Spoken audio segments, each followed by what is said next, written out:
everyone. I think we'll let the music die down now so that we can get started. Herzlich willkommen allerseits and a warm welcome to Berlin, to a summer evening in Berlin. We can't tell you how happy we are that it's finally here. My name is Karen Helmstedt, and on behalf of the European Institute of Innovation and Technology, the EIT as it's known, and its extended community, it is a huge pleasure to welcome you to this leg of the INNOVEIT 2024 series of events. And this time we have the privilege of leading into Berlin's annual Greentech Festival, which will be happening over the next couple of days. And we're meeting this evening under the motto of Road to Net Zero with Innovation. At a time when industry all across the board is really having to get in line with Europe's very ambitious climate goals, when factors like climate change, high interest rates, high energy prices, global instability, geopolitical instability are putting businesses both large and small under enormous pressure. This event is really a fantastic opportunity to learn about the latest initiatives from the EIT's knowledge innovation communities. And we like to call those KICs. You will learn this evening, for those of you who don't know, that the EIT has a lot of really wonderful acronyms. We'll try to make you familiar with as many of them as possible. So it's a great opportunity to see the amazing work here this evening that the EIT has been doing to advance the green transition, to see how green and clean tech really are and will enable Europe's industrial future. And most importantly, this evening is a fantastic chance to tap into intelligent networks and to see how you can actually benefit from Europe's largest innovation ecosystem. So this evening, just to let you know what's going on, we'll look at a variety of initiatives that are addressing the various environmental challenges in many, many different ways. We'll talk about all of those sectors that are very much at the top of the political agenda when it comes to actually advancing and reaching these goals: AI, energy, construction, circular economy, just to name a few. We'll do that through a keynote and, of course, through a couple of panel discussions. And then, very importantly, we're going to hear this evening from a number of EIT-supported startups. And we'll finish off with an outlook to the future. I won't say too much. It's quite exciting to see how this entire matrix that is the EIT model is really strengthening Europe's industrial power, its industrial development, its community, and allowing it to be more fit for innovation, more agile, and more future-proof. Feel free, for those of you who do dabble in social media, to follow or join the conversations. I think you can see, hopefully, if we advance the slide, get my mug off there. The Wi-Fi network info should be on the screen behind me. And to get us started, because we do not want to take up too much time, we have a jam-packed program here this evening. We're so glad that so many of you could make it out to see us. I'd like to introduce Stefan Dobrev. He is the brand new chair of the EIT Governing Board. He's starting at the beginning of July. He's also global head of plant-based at the EMI Group, and he is going to do the honors for some opening words here this evening. Please give him a hand, Stefan Dobrev. Just a circle. Good evening and welcome.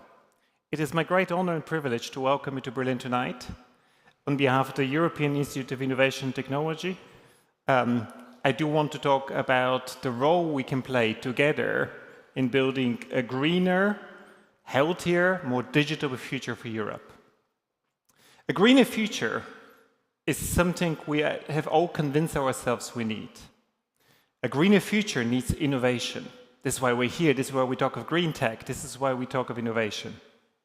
But it's not just any kind of innovation. We need innovation across the entire value chain, across every value chain. A single massive research project will not do the job. A single new product will not do the job.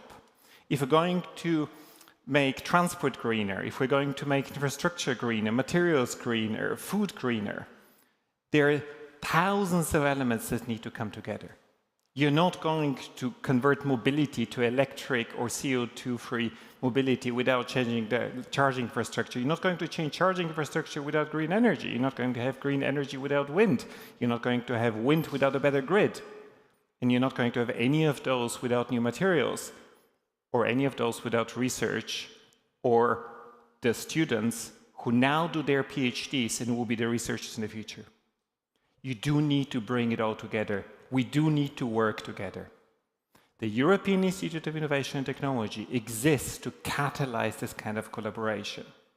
We bring together researchers, learners, innovators, entrepreneurs in industry in order to build a greener, more digital, healthier future for Europe. This is what we use public resources for, this catalyzing ecosystems, catalyzing collaboration. We do three things, and we do them really well. We build partnerships. We have 2,400 partners across Europe, across the innovation value chain, from the early PhD all the way to the startup going to the market, across 50 hubs in every member state and beyond. Number one. Number two, we build public-private partnerships. We attract a lot of private resources. This gives an enormous lever on what we do. So across the years, we've attracted nearly 10 billion of private co-funding to top up what we have done with taxpayers' money. And number three, we are the masters of thematic focus. We are organized in 9 knowledge and innovation communities, from health to food to climate to energy and so on and so on. And within those thematic focus, we have the individuals, the organizations who know what's needed to be effective on the market. They can help startups scale. They can help research find an outlet for their ideas. They can help industry find the technical solutions to their problems by organizing themselves around a topic which they know better than anyone else. And it works. The whole system has delivered over 2,100 innovations. It has created over 7,000 jobs. We have thousands of startups. We have 9 unicorns. And we have at least one company that's worth over 10 billion euros nowadays. That one company is actually a great example of how it all came together. It's called Northvolt. They have set out to build the greenest, most sustainable battery out there. Not only one that can power every electric car, but one that's made entirely, 100% out of green recycled materials. Now, to do this, they needed to build an innovation value chain. They needed the suppliers, they needed the customers, they needed the research. They needed more than just their idea. And they were pretty good. And there were 2 Tesla engineers who came back to Europe. But just an idea wasn't enough. They needed a family. And the EIT system gave them a family that believed in what they did, believed before private venture capital could, and they have been very successful. They've built 3 gigafactories in Sweden, Poland, and Germany. They have employed thousands of people. They have, to my knowledge, the biggest battery of this kind in production currently. And this is just the beginning. It's this kind of example that we believe we can replicate for a greener future. It is this kind of example that we want again and again with your help. And this is only just the beginning. We are a really effective tool in implementing the highest priorities of the European Union, be it the European Battery Alliance, the European Solar Academy, the Green Deal at large, will all require this kind of collaboration that we can catalyze. And this is the role EIT can play uniquely. In any other model, it wouldn't work as well.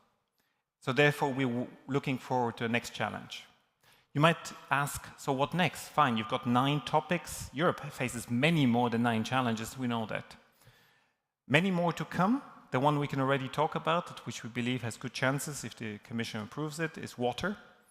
Water, marine and marine ecosystems is another one of those challenges that requires collaboration across the value chain. It is another one of those challenges that requires different parties to balance their interests. It requires an understanding of the biology, the chemistry, the physics of water. That requires sensors that measure pollution, as well as KPIs that create the right incentives. This requires universities to work together with water utilities and farmers. It is another great example of how EIT can catalyze collaboration. On a more practical level, tonight, this is also a catalyst. I'm delighted that you've all come. I'm delighted that you've all preferred us to a sunny evening on the water, as you can do in Berlin, because the conversations you have throughout the evening will also catalyze collaboration. I do not know yet what will come out of it, but I'm confident it will be great things and great results. So let's work together for European citizens, for greater impact, for a greener future. Thank you and have a great evening.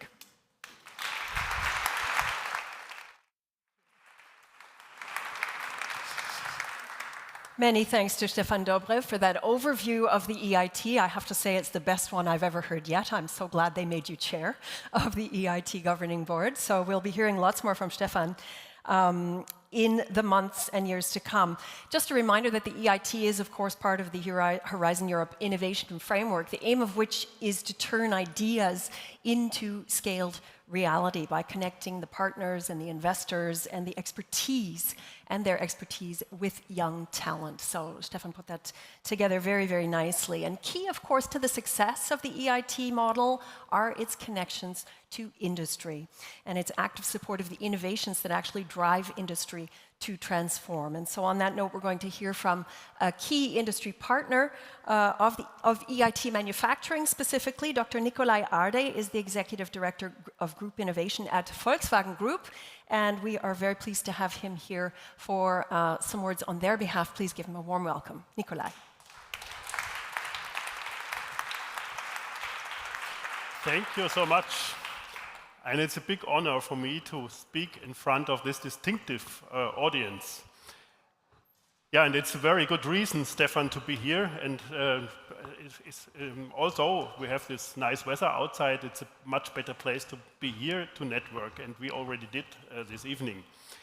Yeah, multiple crises, the fear of trade war in the separating world, and the damage by climate change right in front of our doors, already visible more and more. Dear ladies and gentlemen, it's never been more relevant to take responsibility and to keep on track like today. The world is at a crossroad at the moment of social and economical change. Leaving a better world for future generations, that's the task which we have in front of us and which is our responsibility.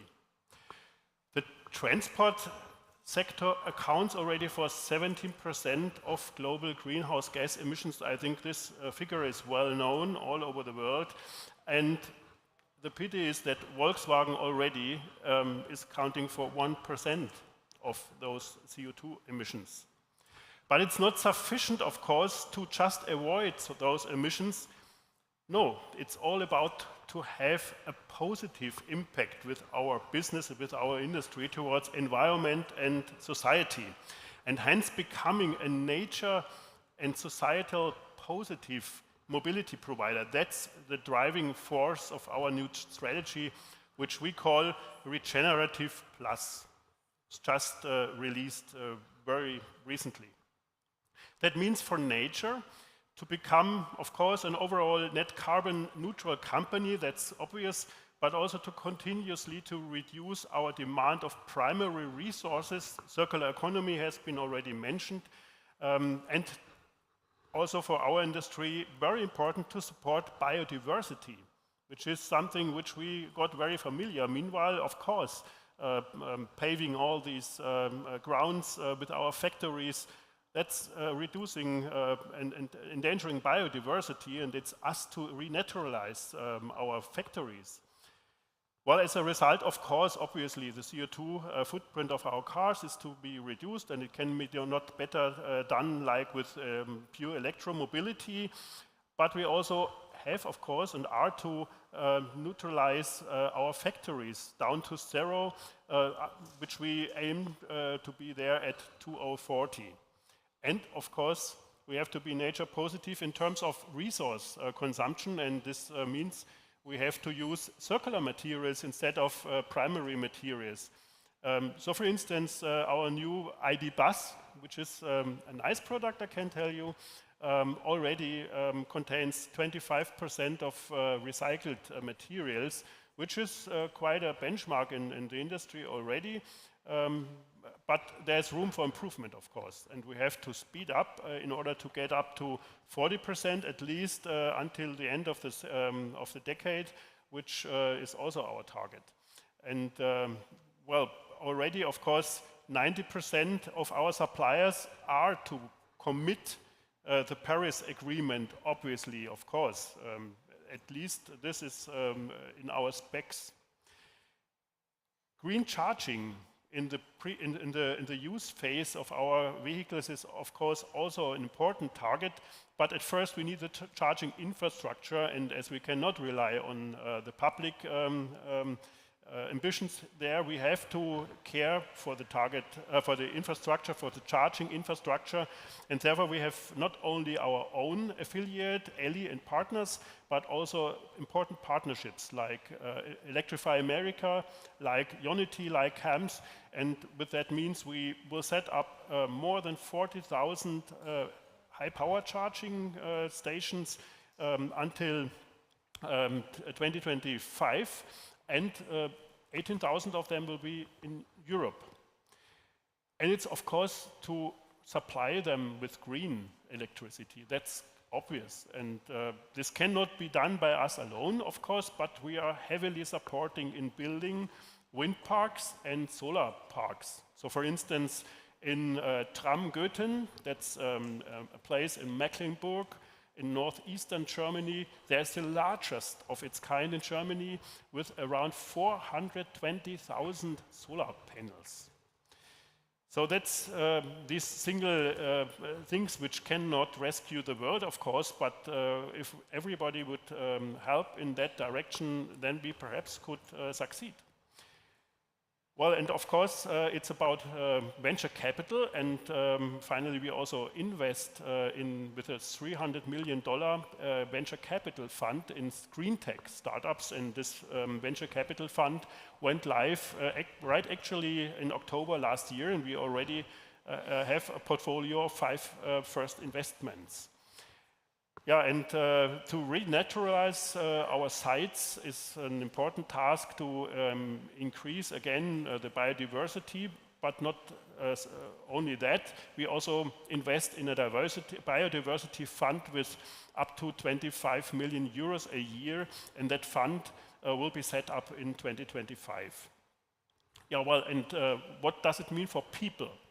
People, there we look at first to our workforce of more than 650,000 employees, and we have to take them with us into the transformation for the digital and sustainable and electric future. And that means training and education. And you can believe me, that's millions, tens of millions of education and training hours.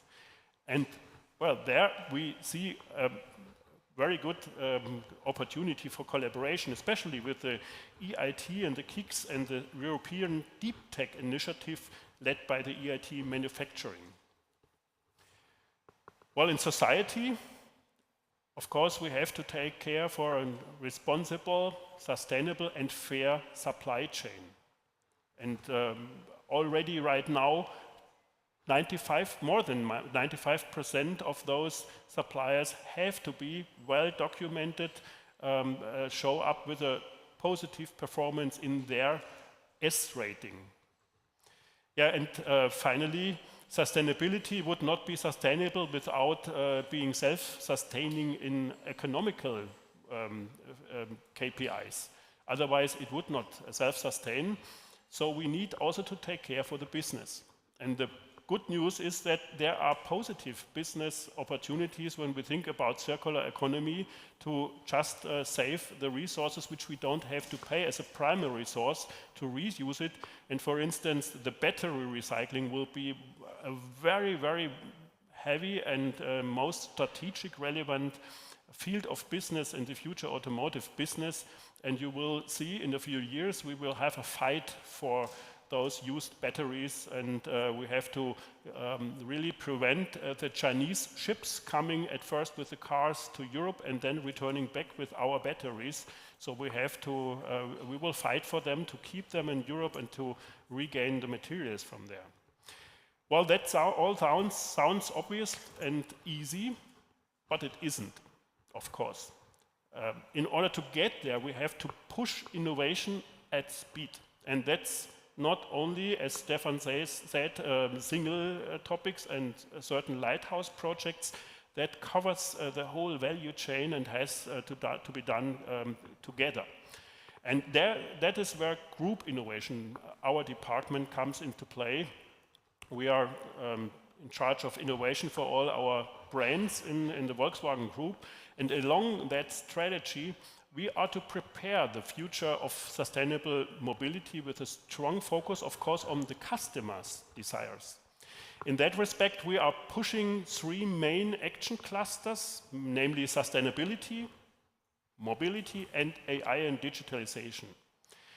Well, of course, when we talk about sustainability, it's all about circular economy, these renewable materials, biotech materials, and other efficiency technology solutions. But it's also about business ecosystems. The whole supply chain has to be organized in a right way to be traceable in terms of material application. There are certain technologies and innovations necessary, but also the digital infrastructure around that. Yeah, well, and when we talk about the e-mobility transition, there has to be also the energy transition. That's also clear. And when we look to the charging infrastructure and usage of energy today, there is quite some room for improvement. So we still have not the bi-directional charging, we still have not the full integration of the car into the private energy system at home with the photovoltaic panels on the roof and the battery in the basement. So this has to be engineered. So the solutions are almost there. The regulation has also to be improved in that regard, but still we have quite a lot of innovation in our portfolio to be realized, to really get to accountable use of renewable energy for our cars at minimum cost for the owner. Well, and when it's about mobility, it's about to understand the mobility system, to simulate mobility in a way that we can get rid of the congestion and the overload. So I heard there have been a few colleagues today being late to the first meetings because of traffic jam. That is an issue, of course. And so we of course, are on solutions in that direction, also with mobility as a service, with transport as a service, and so on and so on. And then it's about autonomous drive. So this is the whole innovation portfolio we have to look at, and this cannot be done by ourselves. So it's all about speed when it comes to innovation. So speed can be gained only with open innovation, and that's all about collaboration. And there we really are happy to be involved in the EIT structure and in this kind of collaboration, which we benefit very much from. And that's also what I would like to sum up with. Let's collaborate, let's join our forces of industry, of research, of startups, of public funding, and of politics. That has to be brought together, of course, in order to organize, to orchestrate the whole value chain, in order to enable us to be a nature positive, sustainable, and societal positive mobility provider. Thank you.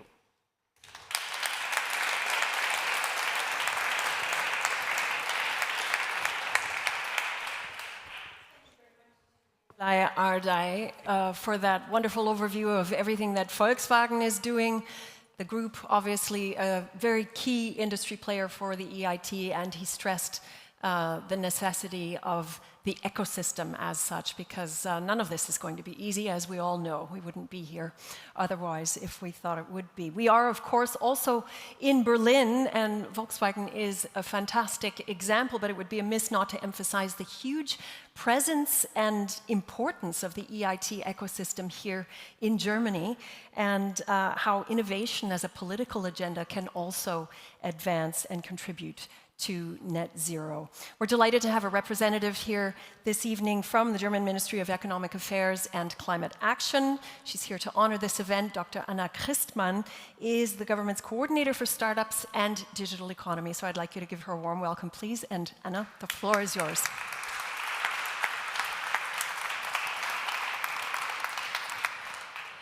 Yeah, thank you so much. And I'm very happy to be here tonight and talking about Europe and innovation and technology, and in the end about green tech, also due to the link to the Greentech Festival, which is part of the event tonight. And maybe this is a point I would like to start with, that when we talk about Europe, I think what we really succeeded in is being very well known for the Green Deal. And I think that is a good thing and something we can be proud of in Europe. But I think we shouldn't forget that we also need to send a strong message that also we are a very strong place for technology and innovation. And I think there is still room for doing even more and for making visible what is happening in Europe in the fields of innovation, of technology, and how this is strongly linked to the questions of the Green Deal, because we always have to be very aware many of the goals that we have for reducing CO2, for decarbonizing, for the green transition are very closely linked to technology questions, what we just heard already today. And I think there, the EIT, of course, is a very relevant player in actually supporting exactly this link between the fields of technology, innovation, and achieving the climate goals that we have on a global scale, and where we are, especially, I'd say, in Europe, the place where we try to really push hard to achieve these goals. And I think the other thing where what the EIT really stands for is what we also heard in the first speech, is this bringing the people together, and bringing together the people who are needed from really the different sectors or the different stages of innovation, if you want to say so, because it starts with research, but then you need also the people who really then start maybe a company with the results from the results. You need the investors who will give money for it. You need the whole ecosystem. And this is what the KICs are about, and I think that is exactly what we need even more in Europe, to have also bringing together all these different parts that in the end really foster innovation. And actually that is what we are also doing in Germany right now. We are trying to push for these kind of ecosystems, and as a commissioner for startups especially, I'm very happy that right now we have been starting the competition for the startup factories at universities. And I think this is closely linked to the idea of the EIT. We are asking universities, one or several together, to really propose a concept for this kind of entrepreneurial ecosystem around their universities. And that's why we call them startup factories, because the idea is really to produce startups out of research. And we are excellent in many research fields, may it be in Germany, may it be in whole Europe, but still we are lacking sometimes bringing it really into the companies that are able to scale these kind of innovation. And that is what we now also want to support with the startup factories in Germany, but I think that is also another player then that can connect to the communities of the EIT. And I think it's always all these different activities, I think they build up on each other. It's not that you can do too much, but that we need just more of these places where people are brought together and where innovation can really accelerate and scale. And maybe let me especially emphasize the scaling point, because that is a lack that we still have in Europe. We see many companies starting, more and more startups, which I'm very happy about. But then always it gets harder and harder the longer they live. Many of you might know that and might be in different stages of this long road. There we really want to try to also bring more money to Europe and to push for also more private investments in Europe itself from pension funds, from other actors, which are very important to then make it really happen that we get from startups to scale-ups. And I'd like to mention one initiative, which is an example for that. It's the European Tech Champions Initiative, the ETCI, which is like a fund of funds where we put together almost 4 billion euros in Europe that is now invested in large European funds. So the goal is to push for new funds that then themselves have 1 billion and then can really invest larger amounts of money into one company, because that is what we often need. And then apart from money, of course, we need the people. Some of you are here tonight. And I think there it's also a combination of many things. First of all, it's really important that we have actors like the EIT, EIC, other activities that show there's something happening in Europe. We are a good place to come and to live and then to innovate. It's a good place for talents to really thrive for their ideas here in Europe. I think this message alone is very important, that people don't think they have to go to other places of the world, but that is a very interesting and good place in Europe. And then, of course, we need also the education, and I think that's very good that the EIT also has activities in these kind of fields. I think I remember one program, it's EIT Girls Go Circular, which tackles like 2 fields. One, getting talents into circular economy, but then especially girls and women. We need more women in all the tech fields, in all the parts that are relevant for these deep tech fields. It's still the case that we don't use all this potential that is there in half of the society. So that is also something which we highly support. We are doing also similar things like this in the startup field. We just started a stipend program which is called Exist Women, where we want to also support female founders in a very early phase, because we see that sometimes women hesitate a little bit more before they start a company, because they think about many questions, and we want to help them to get answers to these questions in a very early phase, so that they then can decide, yes, I'm a founder and I'm going to start my company.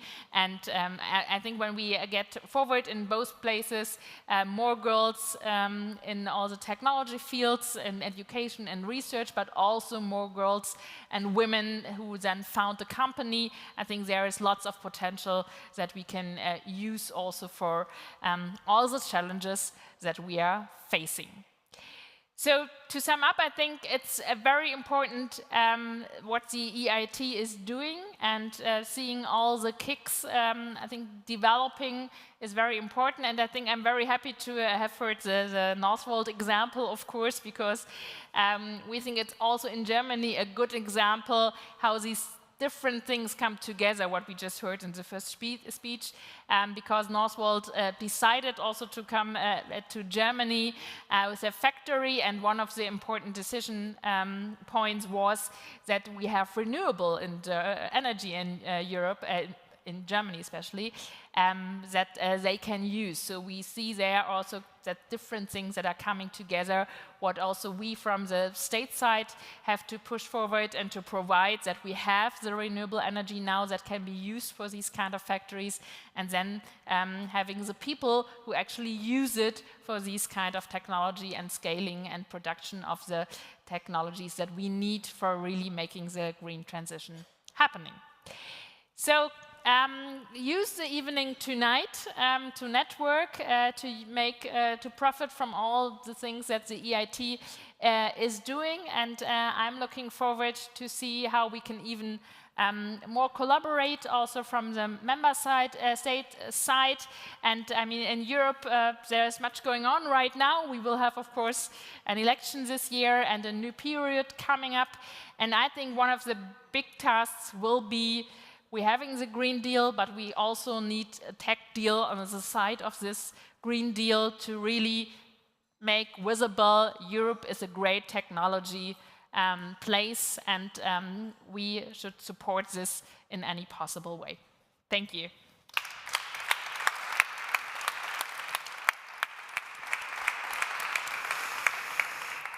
Thank you so much to Anna Christmann. We so appreciate her message and the fact that she's here to support the EIT and this important networking event here this evening, and for underscoring really the fact that Europe is a hub of technology and innovation, but also mentioning some of the very key challenges, which are some of the things that we will be talking about later on this evening in the discussions, namely scaling up. And it is time now to get started with the deeper substance of this event. And I'd like to go back to one of the key words that I mentioned earlier, and that is ideas. Because, of course, ideas start with inspiration. And that's how we'd like to start here this evening. And I think you'll all agree with me, we need a lot of big ideas. We need even bigger ideas to get to net zero. So for our keynote, we'll be hearing from someone who is in the business of taking fledgling ideas and quite literally making them fly. Tassilo Vanha has been working in the sustainability sector for over a decade now. He's a former consultant with McKinsey & Company in the area of TLI, transport, logistics, and infrastructure. Prior to that, he spent time working in political planning and strategic communications roles in the Bundestag and for the Interior Ministry. And in about 2018, he decided to make the switch to venture capital. And among other things, he has been notably a senior executive and a chairman of the advisory board at a company called Lilium, which back in its early stages was actually an EIT-supported unicorn. So we might hear a little bit more about that as well. Now he is a seasoned board member, he's an independent investor, and of course a senior advisor on issues of new mobility and sustainability, and he's here to talk to us this evening about shifting paradigms for a sustainable future. So I invite you to fasten your seatbelts and give a warm welcome to Tassilo Vanha.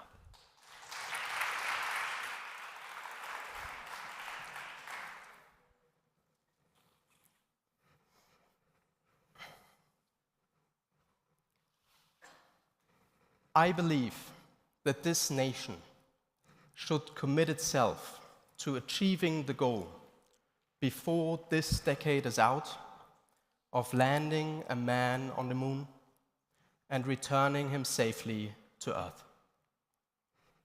John F. Kennedy, and I hope the clicker works. Yeah. This direction.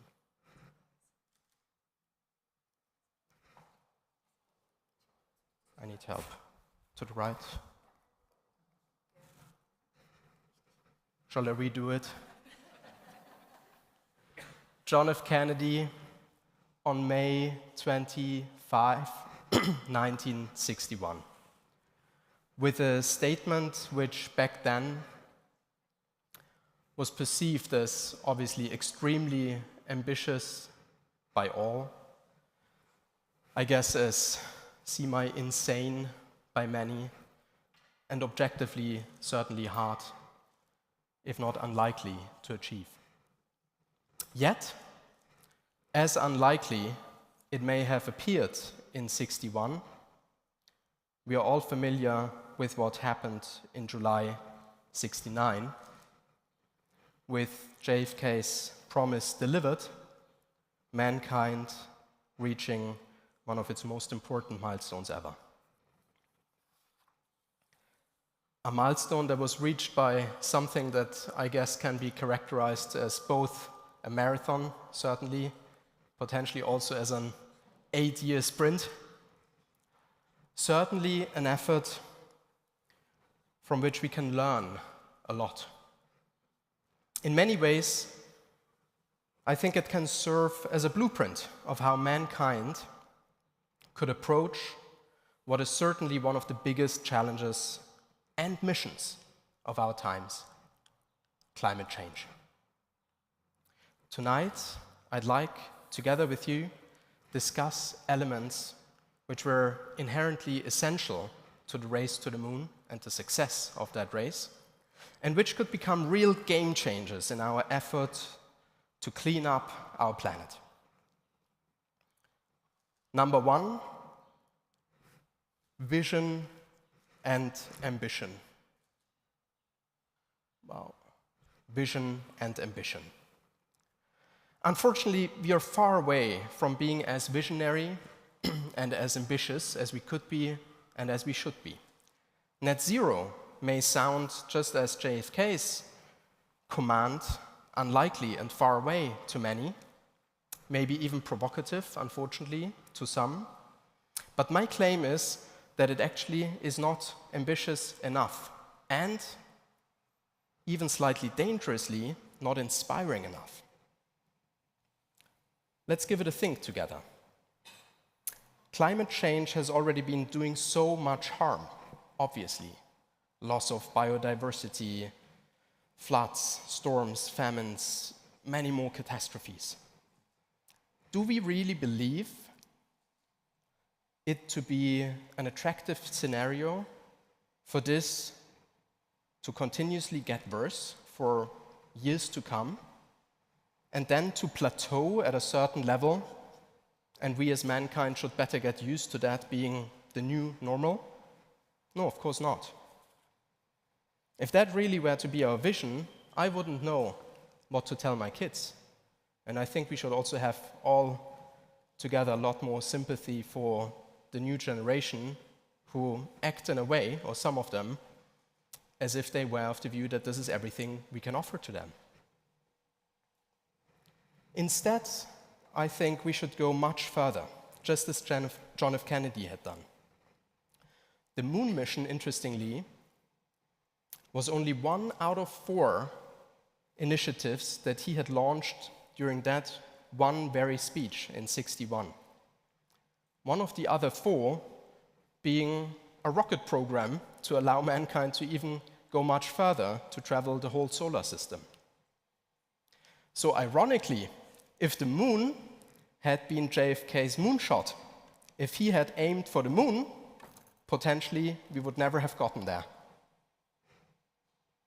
So our objective needs to be much bigger as well.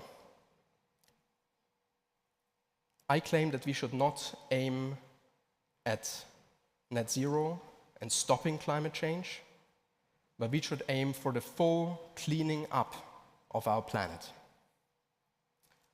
Let's target a world where later in this century, or maybe the 22nd century, our grandchildren will live on a planet that is as clean, as healthy, and as beautiful as it used to be not many generations ago when our ancestors inherited it like that. A target which, according to leading scholars, is definitely possible if we take the right measures. But also a target which unfortunately only very slowly finds entrance into official reports and strategies, and hence also public debate. For us to be able to believe in this vision and to deliver against it, a second lesson from the moon mission could be of help. Its example of trusting in ourselves, trusting in our capabilities, and of following through. The race to the moon in the 60s was actually anything but a smooth home run. there were major setbacks. I was surprised when I looked it up specifically.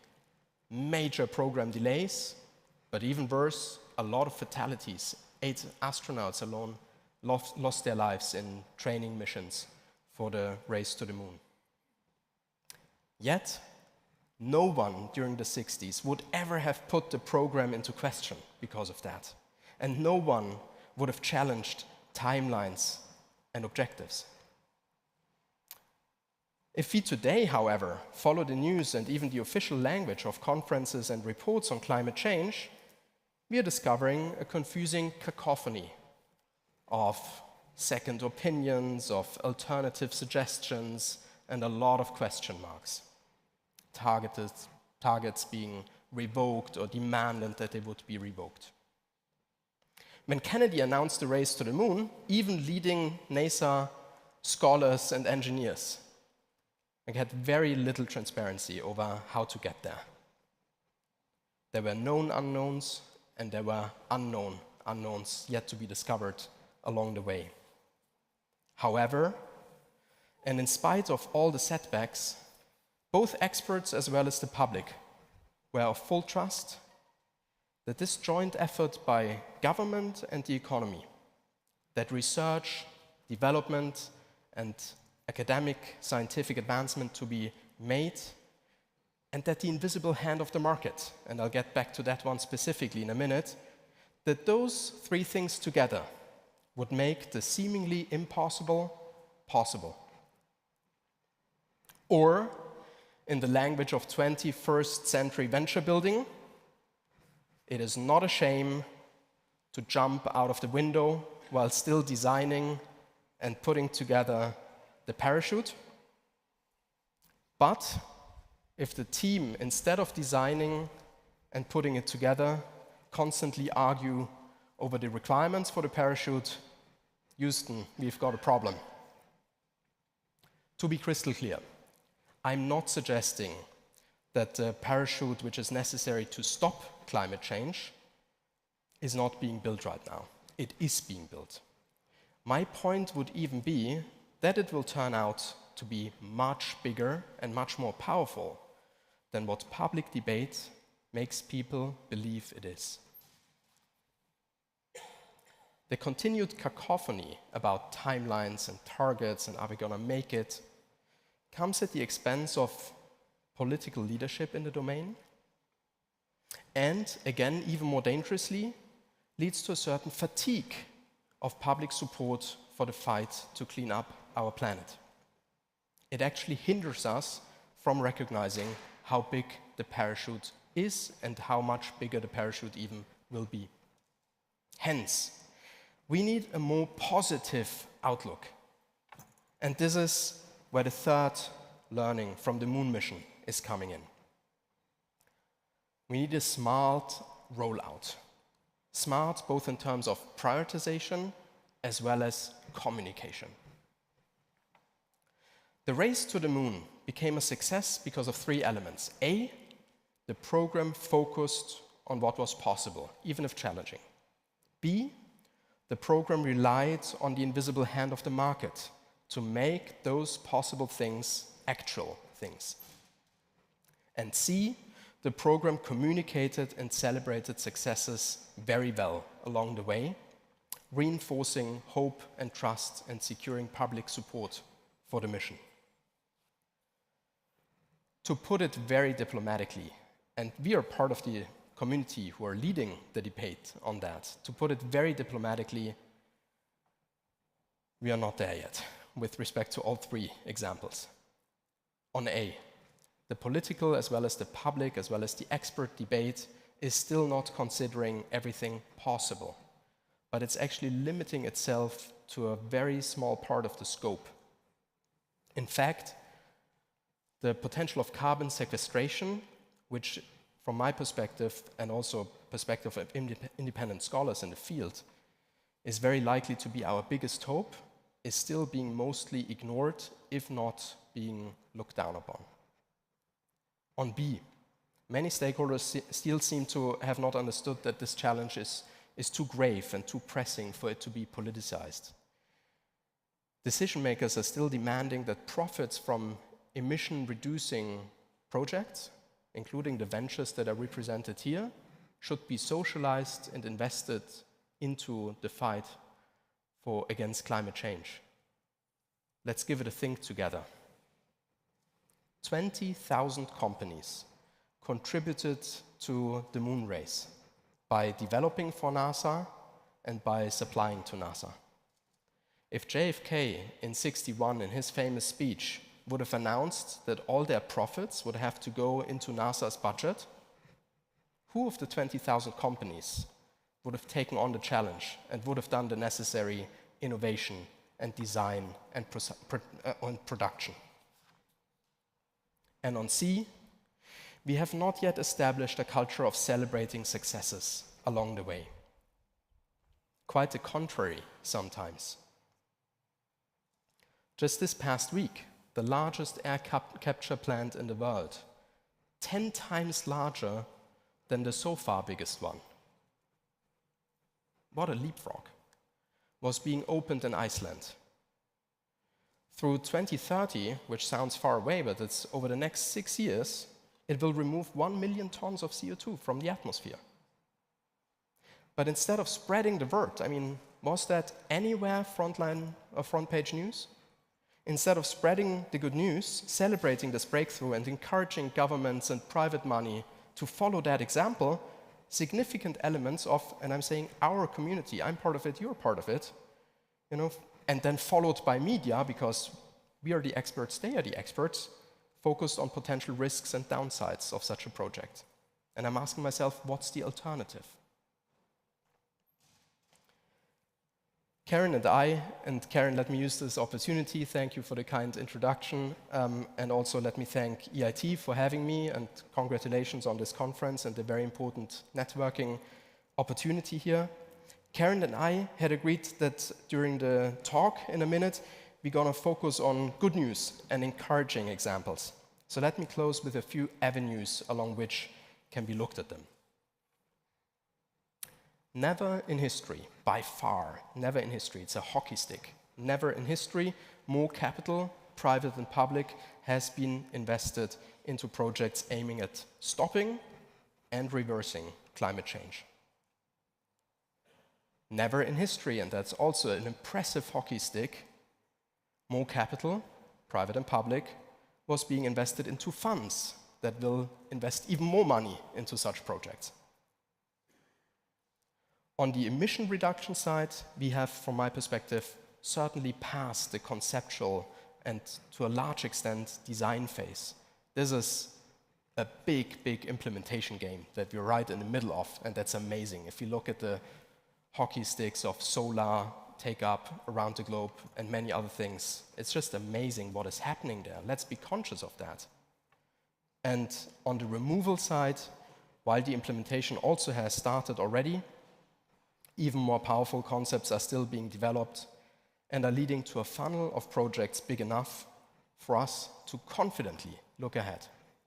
So, if we play out our cards wisely, if we get better at telling the story confidently and positively with vision and ambition, if we follow through on our targets instead of rediscussing them every other day, week, month, conference, report, and if we celebrate successes along the way, wherever they are being achieved, I am positive, and I think we can be positive, that a new momentum will arise, that mankind will face this challenge as united as never before, and that both our planet and mankind will come out of this crisis healthier than ever. Thank you very much for the opportunity. Looking forward to chat and connect over drinks later, and let's stay in touch and drive the joint conversation now on stage and also via this thread here. Thank you very much.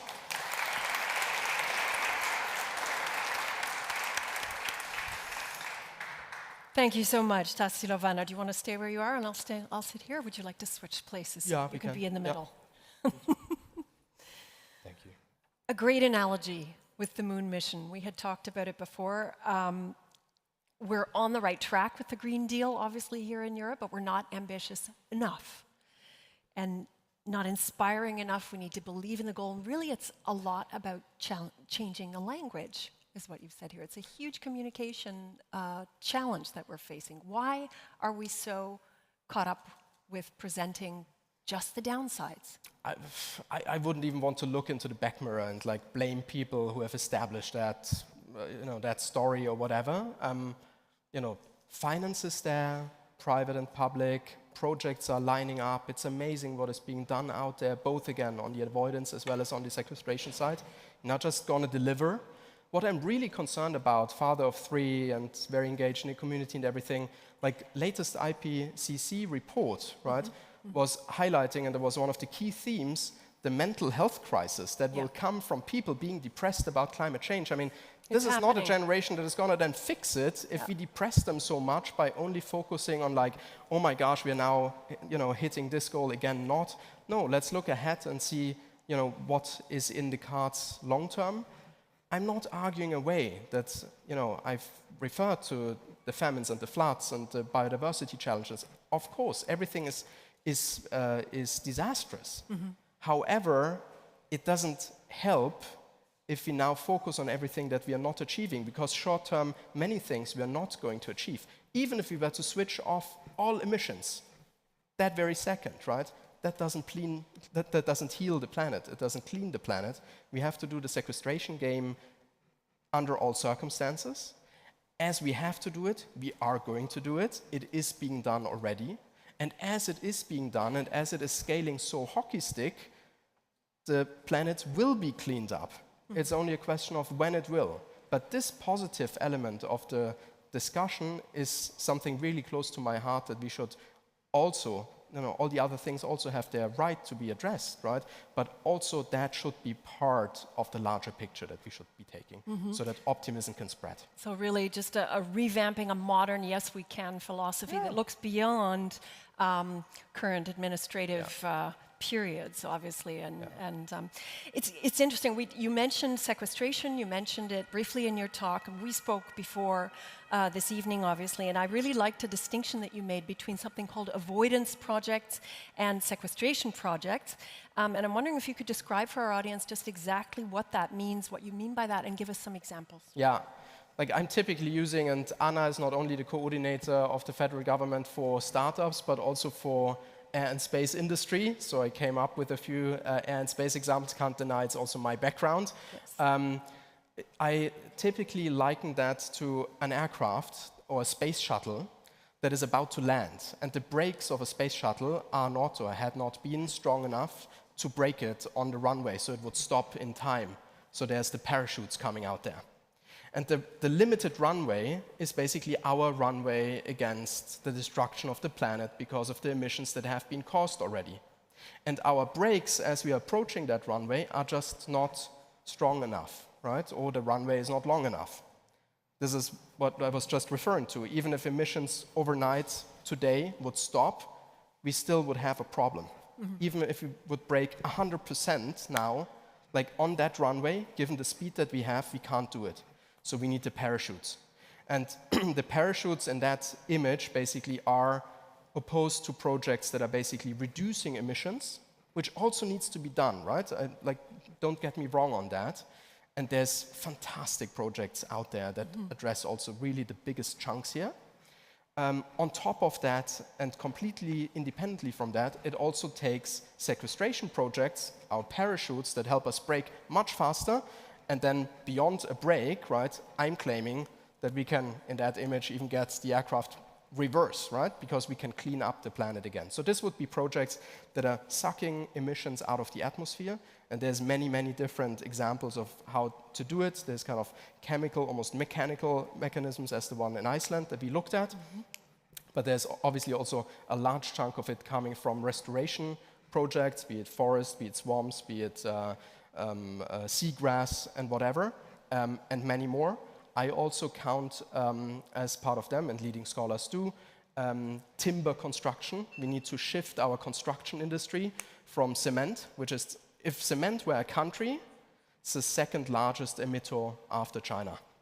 So we have to shift our construction industry to timber wherever we can. Technology is amazing, right? Up to 10, 20 floors can be built timber. Also the kind of Nachverdichtung in cities like Berlin can be done with timber.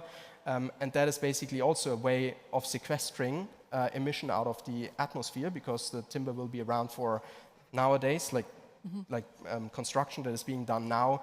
Those panels can be used for 100, 200, 300 years, can be reused even.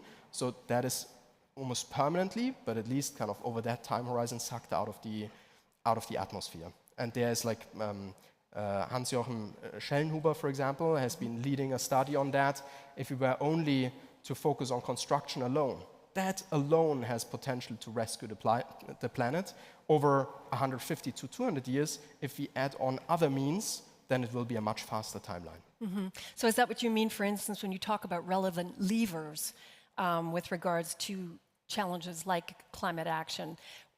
What are these exactly, and where should European industry actually be focusing its energies, and its resources? So there's different cuts through the problem, basically, right? So one is obvious, and I think the public debate and the scientific debate is spot on. We have to focus on the big monsters, right? Which is energy, obviously, construction, by some seen as part of energy or a second category, and transportation. Like if we were to address those three for the avoidance side, that's already kind of the right targets that we have here, right? Then on top of that, everything sequestration. But a different cut then is also, from my perspective, and I know it's politically complex, right? But would also be to focus on countries that are largest emitters, because getting out 96% of emissions in a country like Germany is like 200 times more expensive than getting out, the 38% out of China. Again, I'm not being naive, but I think this should also be something that stakeholders should keep in mind. So focusing on the big emitters, the big problem zones, and the most relevant geographies, really. We're going to be hearing, just quickly, we're going to be hearing from a number of startups this evening. And I mean, you have experience with a company that was supported once upon a time by the EIT. And your experience as an investor, how best to incentivize startups? To let go, basically, right? Let them fail. Yeah, from many, many different angles, right? So one is, and I just talked with a founder friend, Thomas, in the audience today about it. From an investor perspective, I think it takes, ideally, a lot of scrutiny before you invest in a venture, and specifically also, proper checks if you trust the founders, from all different kinds of angles, integrity to expertise and potential to lead the business. But once you have made that choice, there's no back, right? Then trust them and don't steal their time by trying to micromanage and whatever, right? From the this is the investor's perspective. From a macro level, also political level, what I highlighted in the keynote, to also allow them to get wealthy, right? To allow them to make profit.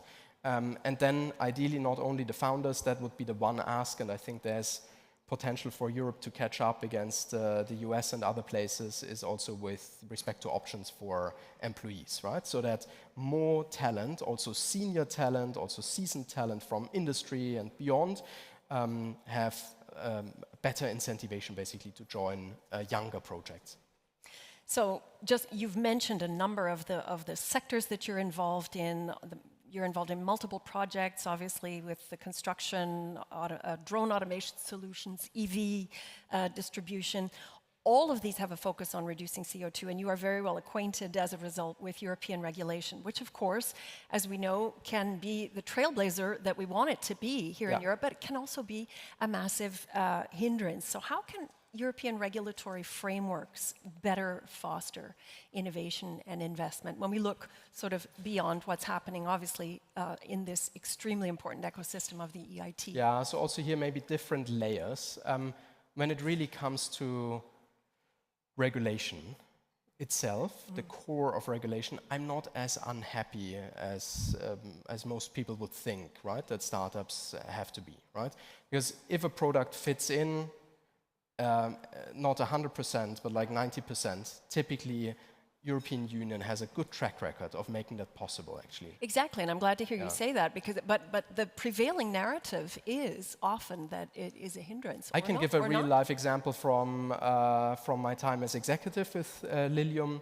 So, operation of such an aircraft, no one knew, is that an aircraft, is that a drone, is that a copter, who's going to fly it, does the pilot need a permit, whatever, right? EASA have closed the gap in very close collaboration actually with us and my team specifically, but also other industry. And it's just passed actually the Brussels institutions a few weeks back, whereas FAA, where I was also leading negotiations on behalf of Lilium, it's also kind of different law systems and so on, appreciated, but have not kind of ticked the box. So again, from a regulatory perspective, there's no, like, if there were to be so big problems, right, then potentially the idea should have been framed differently from the beginning, right? But this is a good example of where, like, over a few years, right, a big chunk of basically the constitution of air operations was being redrafted, the European one, rewritten, and it was done successfully. So I'm not among the first to kind of, you know, shout and scream that government should fix everything. In the end, it should be a combination. Obviously, there is elements where government can be extremely powerful, but also in combination with industry. As a father of 3 and 2 of them daughters, right? I love it when Anna highlights, you know, Girls' Day and such activities. They get much more traction if the government also supports them. So that's an important element. And then, yes, I mean, some water into the wine, as we put it in German. On the conceptual level, I mean, how we were in Europe and in the US reacting to the inflation situation a few years back, right? Yes, there was an expression of bigger trust into the entrepreneurship of ventures and beyond in the US than what was in the EU, but that's not a regulatory problem. It's more a mindset problem on how do we look on entrepreneurship. And that is also, last sentence on that, not only a problem and a challenge from the perspective of government, but also that, you know, the wealthy families in Europe and the incumbents among the corporates, VW obviously being a prominent exemption, but are reluctant compared to US, you know, corresponding families or corresponding enterprises to invest into it, to take risk and so on. It's those cultural things that make it slightly harder for European founders. Cultural things. And, you know, Tassilo, you're a self-proclaimed optimist. I'm very mindful that we're out of time, but I have one more question. I'm just going to bunch a bunch of things together here, because you mentioned we have startups in the room here. We want to obviously be inspiring more of them to carry the message out and spawn and cross-pollinate and do all of those kinds of things. You mentioned very tacitly in your presentation, in your keynote, examples of large companies and even governments that scale back on targets, be it because of political pressure or of costs or whatever. Will it be the smaller startups, the disruptors in this space, that will actually keep the big players on track for net zero? Yeah, I think that's a lovely way to look at it, because it is, right? I mean, think back to the 20,000 businesses that were doing stuff without which NASA couldn't have done the man on the moon success. So it's exactly that, and they're out there. They're tonight with us, and many more out there. And we don't know who it is, but in 5 years' time, we will look back and have, in 5 years' time, but also along the way, many success stories to celebrate together. Tassilo Vanna, thank you very much for being here and inspiring us with this opening keynote. And Tassilo will be here to chat with everyone at the end. We look forward to the conversations. Thanks so much for inspiring here this evening. Thank you.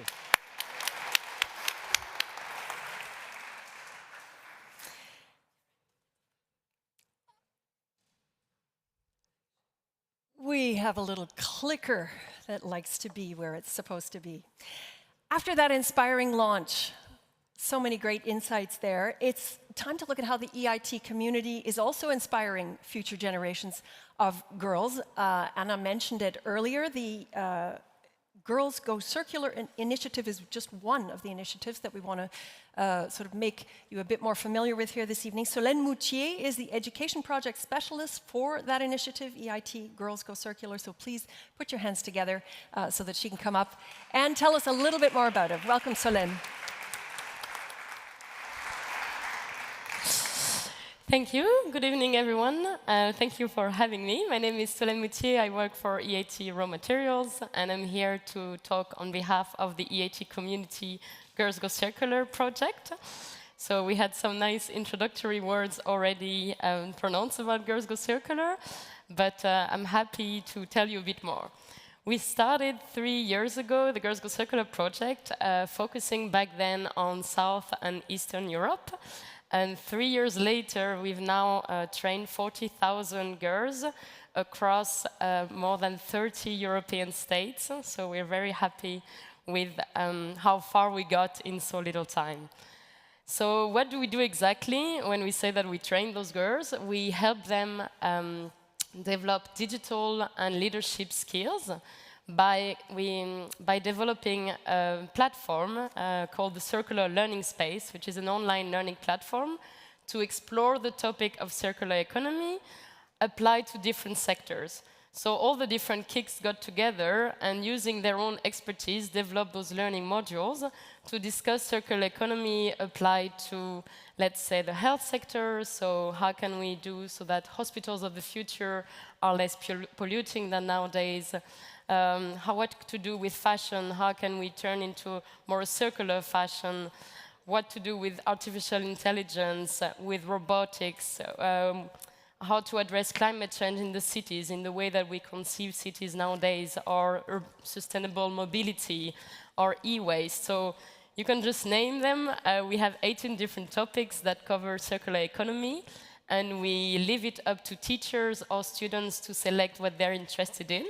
And then they go into the module and they get to learn about this topic, and they also get to apply challenges to this topic.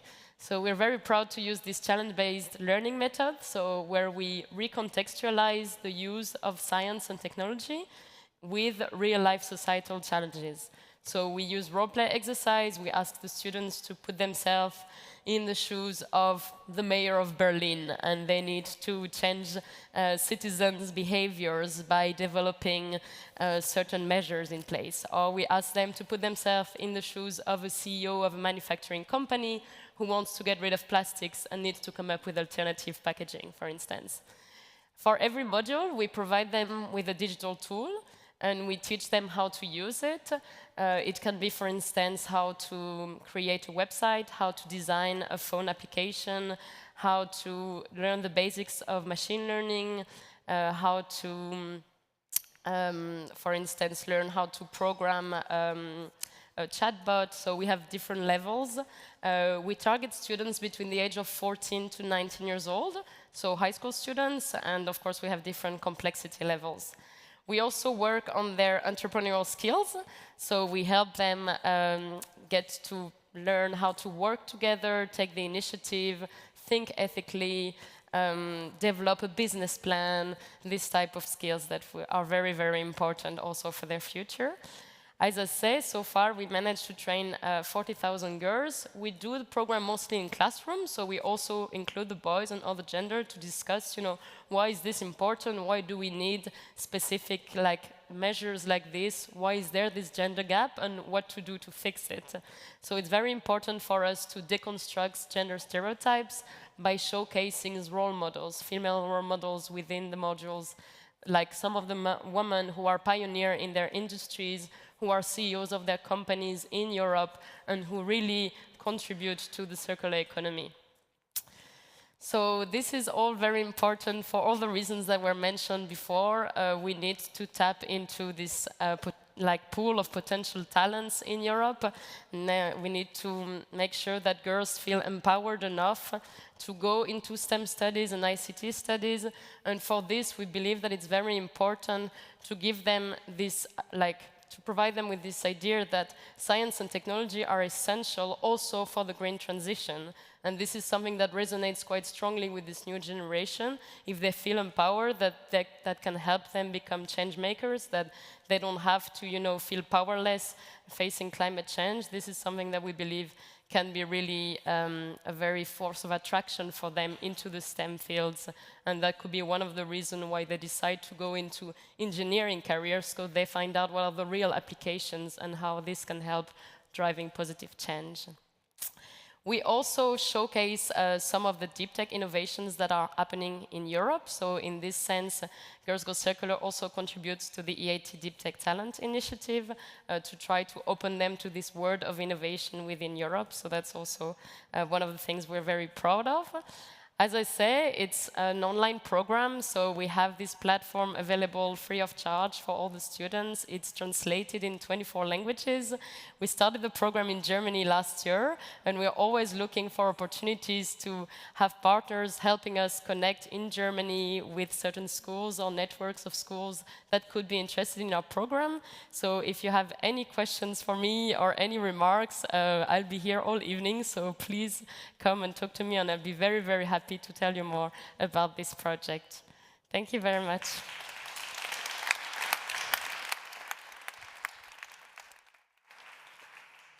Thanks so much to Solène Moutier for describing some of those incredible achievements and how girls are going to be taking strides into the direction of more innovation. And with that, we can dive into our first panel discussion here for this evening. And the idea for this one was to bring together a bunch of different perspectives to explore some of the different paths that can be taken towards the one common goal of reaching net zero.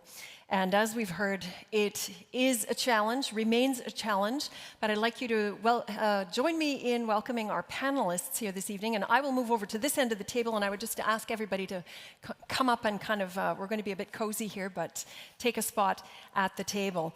I would like to ask Monika Bachofner, she's here this evening. Please give her a warm welcome. She's Vice Chair of the Supervisory Board at the EIT Manufacturing, Head of Open Innovation, and at the Volkswagen Group as well, so also from that very key. There she is, she came up behind me. I didn't even see you. Stealthy, stealthy. Welcome to Monika. Mathieu Carlier is here, and he is CEO of a startup called Ever Impact. It's a startup from EIT Climate, and I would ask Mathieu to come join us up here as well. Give him a round of applause, ladies and gentlemen. Come on, let's get some energy here. Hi. Alain Leloup is a general partner at the deep tech venture capital Cottonwood Technology Fund, and they do impact investments in deep tech startups in Northern Europe, but also in the southern US. Thank you very much for joining us, Alain. Welcome. As you see, we've got I will move all the way down here so that you've got some space. I also have a microphone in case anybody has an accident and something doesn't work. Our final, last but not least, Maria Tsavachidis is the CEO of EIT Urban Mobility, so she's got lots to tell us as well. I would like her to come up and join us as our final panelist. And there she is. There she is. Thank you. Can we just kind of squeeze down? Come on round, Monika. Exactly. Mathieu, Alain, everybody, welcome and thanks for joining us. This is absolutely great. And I want to start with you, Monika, actually, because we heard earlier from Nikolai Ardai. Obviously, Volkswagen has its own roadmap towards net zero and to carbon neutrality, really investing hugely. And it intends to be net carbon neutral by 2050. Could you perhaps just tell us, as the head of Open Innovation, how is innovation integrated into the company DNA? I don't like the word institutionalized. I think, how does it, with everything that you're already doing, how does that become integrated? Yeah, so thank you for the question. And so it's, how can I say? So I work for Group Innovation. So my boss has talked to you earlier. So in Group Innovation is doing the innovation for the group. We get the requirements of the brands, of our clients, the brands, and with that requirements, so we go forward and then we do the innovations, and some of the brands also do innovation by themselves to a certain degree, but to a further degree we do it like in the group centrally, in group innovation. And yeah, to go even further, we are internationally then also stationed. We have different hubs and centers, innovation centers around the world, in California, in Knoxville, in Asia, Singapore, yeah, Tokyo, Israel, and yeah, that's how we also collaborate internationally and try to bring all the findings into the group. And we just recently also started with the open innovation concept to let Volkswagen know what Volkswagen knows. As you can imagine, we are 600,000 people around the world working at Volkswagen.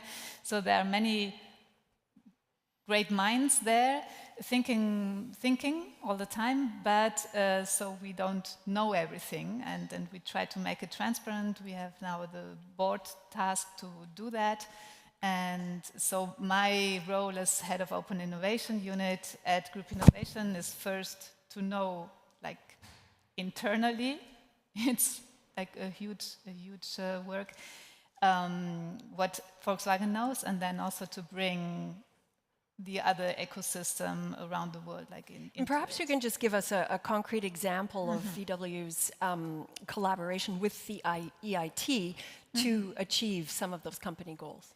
Yeah, just recently we had so for example, we participated in manufacturing boost up program, which is kind of a challenge that we posed there, and they searched startups, and we chose then one startup and to solve our problem, to solve our challenge, and now we are starting the collaboration with them. The Boost Up, a fantastic initiative of the EIT. It is, and it's something that we as corporates that we look for, and also that we are now also introducing venture clienting. It's one of our pillars in group innovation. Allowing you to tap into some of those innovative ideas that are out there. Thanks very much, Monica. Mathieu Carlier, you as sort of the opposite end of the spectrum, an EIT-supported startup that tracks carbon emissions. Now, I looked at your website, and measuring area-based greenhouse gas emissions to finance climate actions. That's sort of the statement of your innovative solution. Can you perhaps just tell us about that solution? How is it that you go about tracking carbon emissions, and why are these direct measurements so important? Yes, thank you. Yeah, so we track carbon emissions and we measure them. We use satellite data and ground sensors that we deploy on ships, on streetlights, buses. We also measure forests. And we basically differentiate from what's out there by tagging ourselves to measure accurately. When you look at climate change, it's a big problem, right? It's one of the biggest problems we have. And if we want to do something about it, we have to understand the problem. You know, if you, sorry to use that example, if you have a cancer, you want to know exactly where it is in order to treat it. If you go out for a run, if you want to improve your performance, you want to have a watch to measure your performance and improve. So this is what we're bringing to carbon emissions. At the moment, most of the carbon measurement estimates are done by companies themselves. So polluters are reporting their data, and it's estimated. And so we have done some comparisons between the estimated data reported by ships in different ships, and compared it with our measurements. And we found differences of 10 to 20% on average, which were actually lower. So ships are under-reporting or over-reporting? They are over-reporting. They are over-reporting. On average, yeah. And that's very interesting because you would not believe so. We've done the same in cities. We have a city in France, in Dijon, where we have 75 sensors. And it's the first city with so many sensors tracking its CO2 in real time. And there we saw that the city is actually under-reporting, claiming 800,000 tons per year, and we found 2 million. So basically, we're still at a stage where we don't really understand well carbon emissions, and we want to help the hard-to-abate sectors to fast-track their performance and their results to decarbonize faster And long term, we'd also like to bring this to the masses and bring data to everyone by leveraging satellite data more and more in order to improve the data. Now, we'll be hearing a little bit more about what you've done in your pitch, because you'll be taking part in the startup pitches just now. But perhaps you could just give us a quick idea of where the touch points are with the EIT. How have they supported your growth and development at Ever Impact? Yeah. So EIT has been very instrumental for us. We have received 2 investments from EIT. We are also in discussions for a third one. It's been a lot of support, of course, on the funding side to fund R&D and innovation. For example, we have developed the first cameras that film vehicles in the city of Belgium, in Mechelen, thanks to EIT. We got in touch with the city, we got funding to develop the product, and we got to start on this journey. It's also a lot of support in terms of regulations, because when you're a startup in climate change, you operate still with a lack of regulations. Let's be clear about it. We are always waiting for government to go faster, to tell us how we should do things. And at the European level, there's good progress. The EU is seen as very progressive. If you look at the shipping industry, the international organizations are copying the EU strategy. So EU Commission is very far ahead in terms of regulations, and EIT as an investment vehicle has been great for us to navigate better the regulations, the funding environment, but also logistics. We have to deploy data in different parts of Europe, and this has to talk together, the same language. This sounds like a lot of the positive messaging that we need to be yeah, communicating. Definitely. Yeah. Definitely.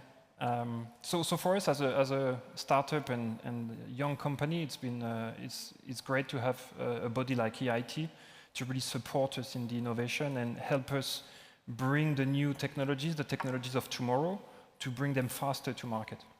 Okay, thanks very much. So that was coming from obviously working closely in concert with EIT Climate, Maria Tsavachidis, and I practiced your name at least 3 or 4 times so that I didn't get it mixed up in the middle.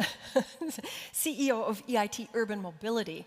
So another kick, and I'm just wondering if you can tell us how it works and how you go about actually supporting and collaborating, supporting companies and collaborating. So first off, I want to compliment you, because you were the first panel moderator ever that did not ask me how my name was pronounced before, and you did a very good job. Thank you very much. Thank you, wow. Star in my crown, great. Thanks for, yeah, so in fact, actually we had a chat with Mathieu, so one of the kicks who supported them, Ever Impact, was also EIT Urban Mobility, and it is in fact also very symbolic, this panel, because it shows the community. We have not had the chance to collaborate yet, but actually... It's going to happen right after this. Well, we will see, we will try.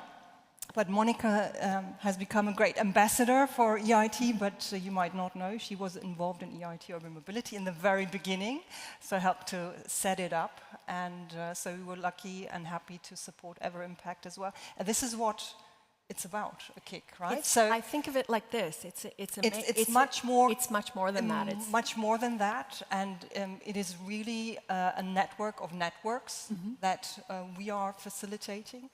And we are kind matrix earlier. Would matrix also a matrix work? Also doesn't. It's also doesn't too really, simple. No, it's too simple. It's too simple. It's and a layer basically of matrices.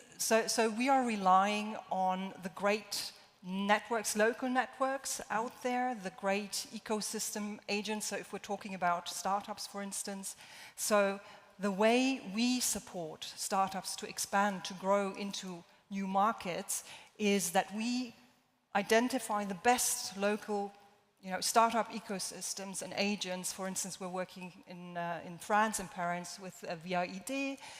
Great collaboration. We can help a startup that has started out in the Nordics, so very local market, and otherwise would not have a chance actually to grow and expand into the French market. We help them by connecting them with our ecosystem partner and our strategic ally there. So this is one side of how we make the innovation happen. And innovation, I think it's important to note that, so innovation needs different things to happen. So it needs an invention, right? So an invention doesn't cut it though, because the invention needs a business model. And that doesn't cut it either. So then you need to deploy and scale, and that requires, you know, a whole enabling ecosystem, that requires a policy framework that will enable this. And we have been talking before, so Mathieu told me so that he founded 7 years ago, you said? Or that's almost 10 years ago. Almost 10 years ago. So with a solution that could have been implemented back then and deployed at scale, but of course the policy framework, the demand was not there yet. So we have to both create the demand, but then also support the solutions that address the demand. So we need both sides. And for urban mobility, it's all about delivering investable solutions to the market. And the market oftentimes are the cities. And that is a very, very hard business for young innovators. So this business to government, it's almost impossible. For young startups to do that by themselves. They just cannot, they don't know where to begin. Build relationships with cities over 3-4 years until a procurement will be done by the city. And the cities also don't work with the risk taking that would be needed. So what do we do as EIT KICS? We de-risk the innovation for the cities by facilitating the pre-market innovation, the open innovation, where we facilitate pilots, for instance. So we have a program called RAPTOR, Rapid Applications for Transport. The current round just closed. 13 cities are in the program, providing very concrete challenges that they want to be solved.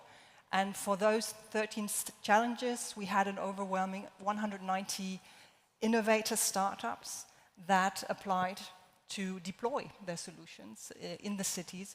And that's a fantastic so there's success. no shortage of ideas. It's seething Not at all. there. Not even ideas. I mean, it's much more mature of solutions Yes. that are almost market ready, but need still the product market fit.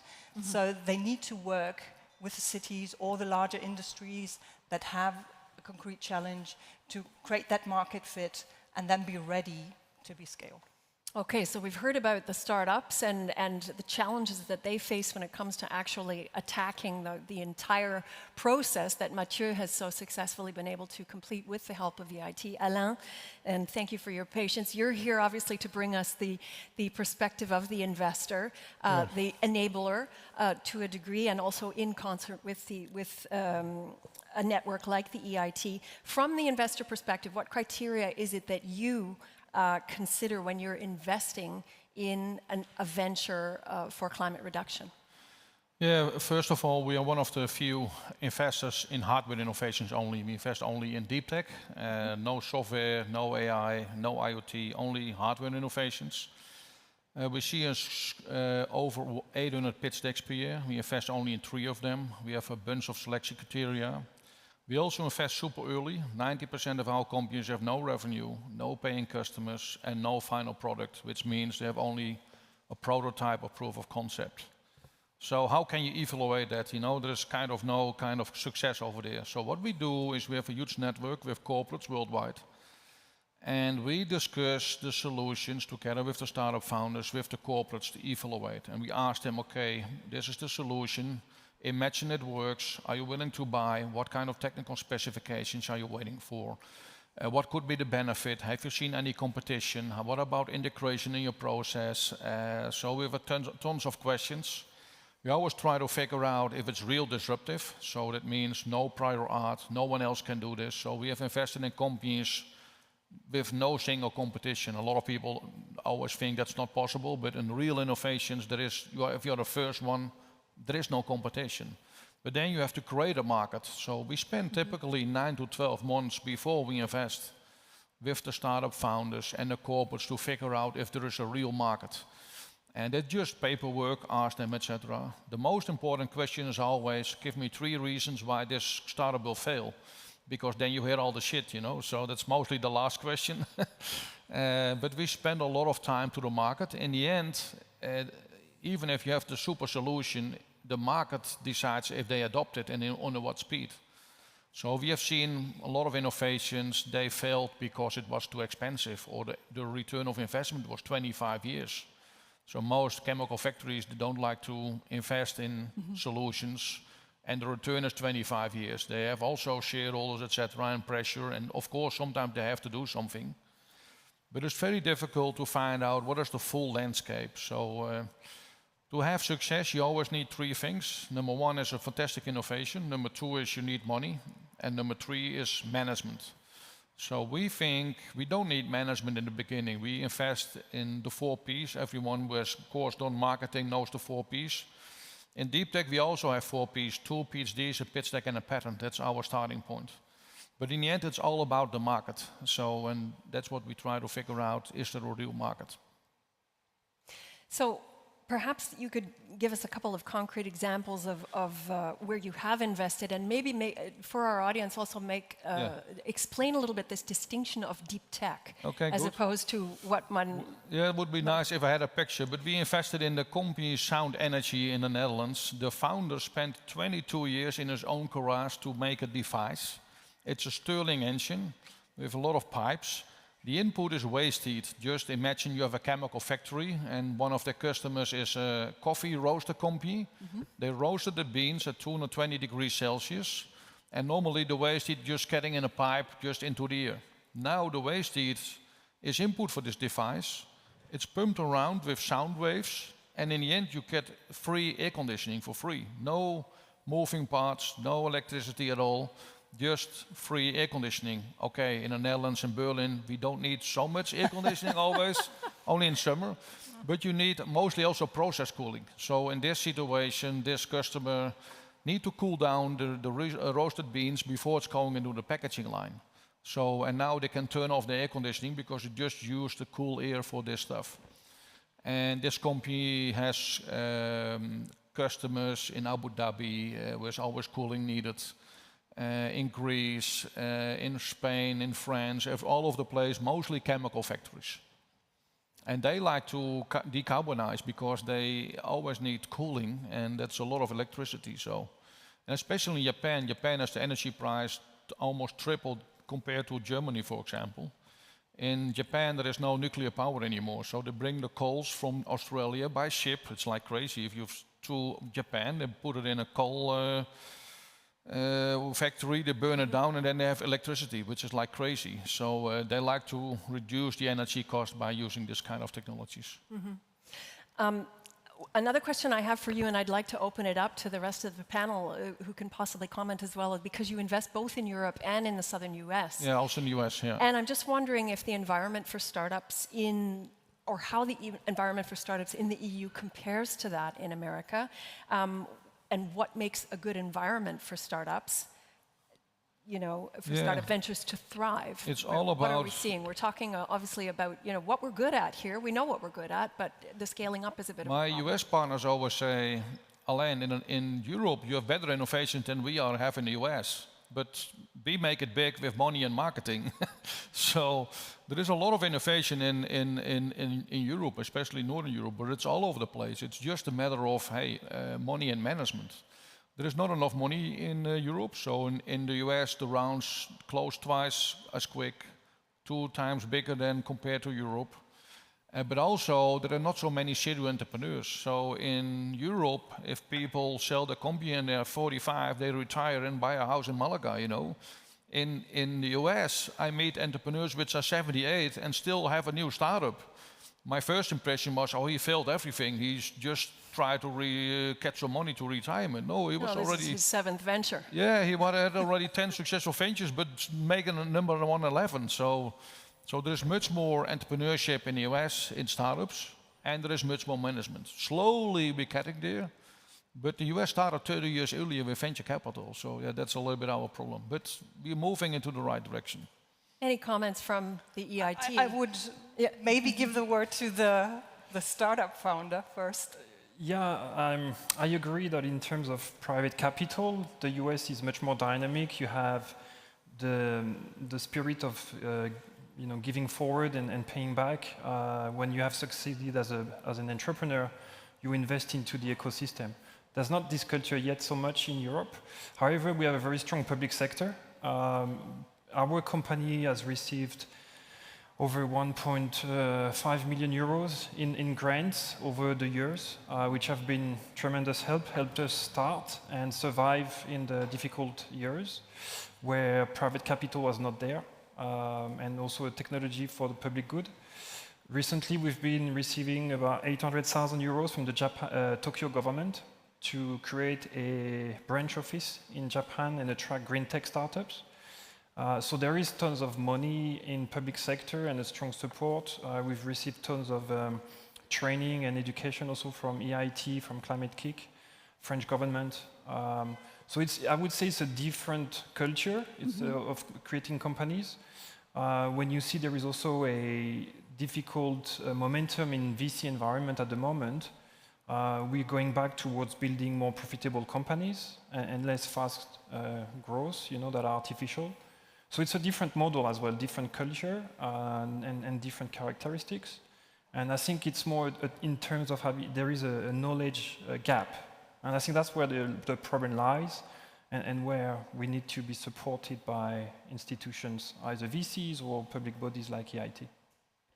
Okay, so VC, from the point of view of EIT. Yeah, so maybe just to add to everything that was said, I think Europe is a really, really difficult market for startups. Although we say we have a European single market, but it's not really a European single market. It's a lot of, country, local markets with different frame conditions and policy and regulation frameworks, etc., that make it quite hard for startups to expand quickly to new geographies.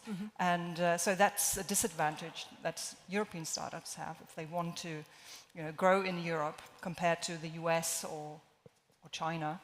And this is where our job comes in, where we have to accompany the startups, the innovators, and help them to actually expand to new markets, to open the doors for them, to the network players that they need in the value chain. And I'm not only talking about cities, but also connect startups with a larger industry that might be the tier 1 supplier to a public buyer, which makes it a bit more easy for startups to sell to government. So yes, it needs an ecosystem, a functioning ecosystem, and I think this is where it's a question of whether, because Mathieu mentioned a different, it's different culture, different models, and yet the statement from Alain was that there's not enough money here, which you've I sort think of. there is quite a bit of. I Monica, think we're catching up. So just to give it a positive direction, perhaps. I think industry now is very aware, also the European industry, that they have to catch up also in venture funds, and also like mine is creating venture funds. Yes, we have headquarters in the States for this venture fund, but also then in Europe. In Europe, work is harder, but we are there, and we create another one, and we also know about other companies creating those funds. And I think so both public and private have to work together to create those capital funds. And so that culture is changing. Is it going to become more like what we see in the US, for instance, where it's I don't know easier to run with if it's like it's going to be in the own, US. Its own. It's going to be its own thing, because we are not Americans. So we are not that risk taking. So we are different. But as said, so our innovations are good, and we have to believe in them. And I think so, A final word from our investor as to how the EIT, with what you see and hear how they could correct. I worked in the past for another EIT kick. So it's all about ecosystems. And ecosystems or kicks like urban mobility or manufacturing, it really supports those startups and make connections quicker than normally. So it can so we are behind the US, but it can quicker move forward by having a good ecosystem. And it really helps to have these ecosystems and these EIC accelerators in place. Thank you very much for your insights here this evening. It's unfortunately that they're quick panels, but they're really just sort of as a teaser so that everybody knows who they want to head to during drinks, during the reception afterwards. Thank you very much for your insights and for being with us. A hand for our panelists, Monica, Mathieu, Alain, and Maria.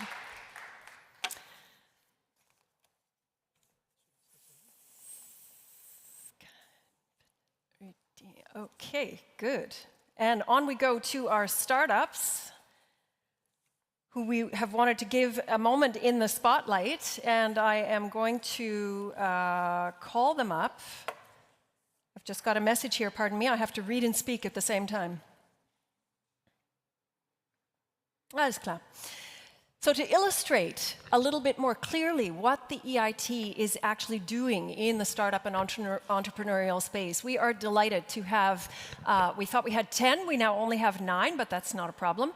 9 startups that are here to tell you very quickly how they've benefited from the EIT's business creation pillar with its mentoring, with its business development expertise, etc., and everything that you've already heard quite a bit about in this panel, this recent panel, from the starting point of a scintillating idea and, of course, then bringing it to a solution and a product to market. And we've asked them to sort of literally strut their stuff here a little bit for us this evening so that you can get an idea of what is going on, give us a quick pitch of their business and how the EIT has helped to get them and their venture out of the starting block. So I'll call them up one by one, and please give them a hand, of course, as they come up. We're going to go through them, and they will come up and give us just a sort of almost like an elevator pitch. And I would like to call on the representative from Bintel. That's the first startup we'll hear from this evening. Ilka Gemalia is the customer success manager from there, and I would like to invite Ilka onto the stage, give her a warm round of applause, to tell us what they have been up to at Bintel. Oh, wow, I just prepared a short pitch. Indeed. I recently joined Bintel, so I have a Pardon me. pitch. Yes. Okay, are No you headset. ready? Yes, absolutely. Go ahead. In EU, only 14% of plastic waste is recycled, and 37% ends up in landfills, which leads to health and huge climate risks. Therefore, improved waste management is urgently needed. The waste sector, has potential for smarter, more efficient, and sustainable solutions. Predictions claims that the waste management market, the global waste management market, will reach 7.5 billion euros by 2030. My name is Ilka, and I represent Bintel. Bintel SaaS model offers physical sensors with a cloud platform, reduces cost and environmental impact in real estate and waste management. Our AI technology supports ESG reporting. I'm so sorry, a bit nervous. And promoting responsible use of resources. Imagine a world where waste isn't a problem, but an opportunity for innovation and true climate impact. That's the world we are creating with our data-driven waste management solution. So, if you would like to join the movement, come talk to me. We are here during these days, and I'm so grateful that I have this opportunity to be here today and these days. So if you would like to know more, come over and talk to me. Absolutely. Thank you very much. Ilka Gemalia, thank you very much for that. And for keeping it short. It's a challenge, I know. And Ilka, along with all of the other startups, will be available at various different tables during the reception, so do feel free to make a beeline to her table. Thank you so much for starting us off, Ilka. The next startup we'd like to hear from is Blue Anna Foods, and Florin Irimescu is the CEO. And we'd like to have him up here on stage. Give him a warm round of applause. Take it away, Florian. Thank you. Thank you very much. I'm Florin from Blue Anna. Blue Anna started actually with a grant from EIT Climate. The idea was to make an alternative for seafood from plants. And coming from the food industry, we were focused on taste and texture. And a little bit later, being also accelerated by EIT Food, the Paris fan, we developed also a technology to make the product not only tasty and with a similar texture, but also energy efficient, and in the end, through our technology, we made it shelf stable. So it's also impactful in terms of carbon footprint reduction. Basically, in a nutshell, that's what we are doing. Thank you. Fantastic. Thank you so much. Seafood with carbon reduction. I would like to ask the CEO of Boulder, his name is Madi Abliazov, if he could come on up and give us a quick pitch of his startup. Madi Abliazov, CEO of Boulder. Where is Madi? Is he also not with us anymore? We'll go on to the next one. Perhaps he's taken a trip around the corner. Kasper Kosowski is the co-founder and a board member of EcoBean. And I really like this one. We're going to have him on our next panel as well. So welcome to Kasper. Give him a round of applause, everyone. And enlighten us on what you're doing with EcoBean. Hello. So we are dealing with a very tangible problem, which is coffee waste. I don't know if you are aware, but as much as 9,000 tons are generated in Europe, not yearly, not monthly, but daily. So it's if you would load 500 trucks, fully loaded, you will put them bumper to bumper, they will create a 10-kilometer long traffic jam.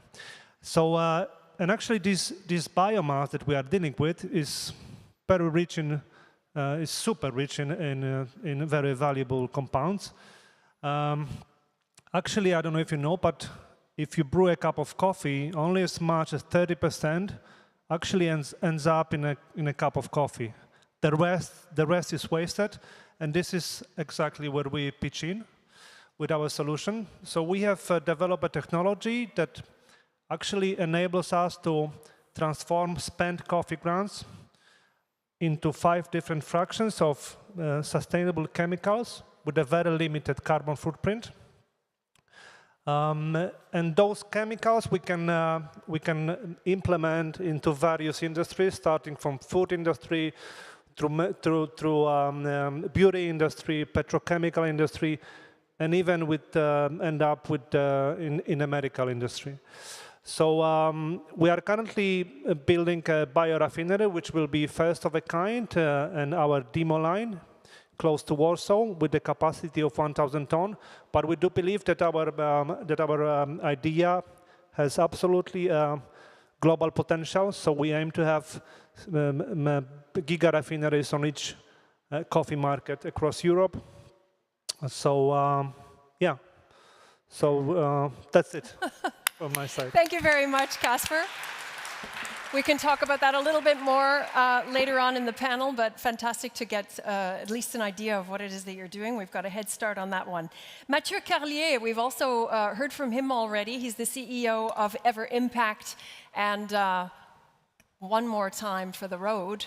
Let's go. I'm sorry, me again. No, it's good. So hi everyone, Mathieu Carlier. I will do very short.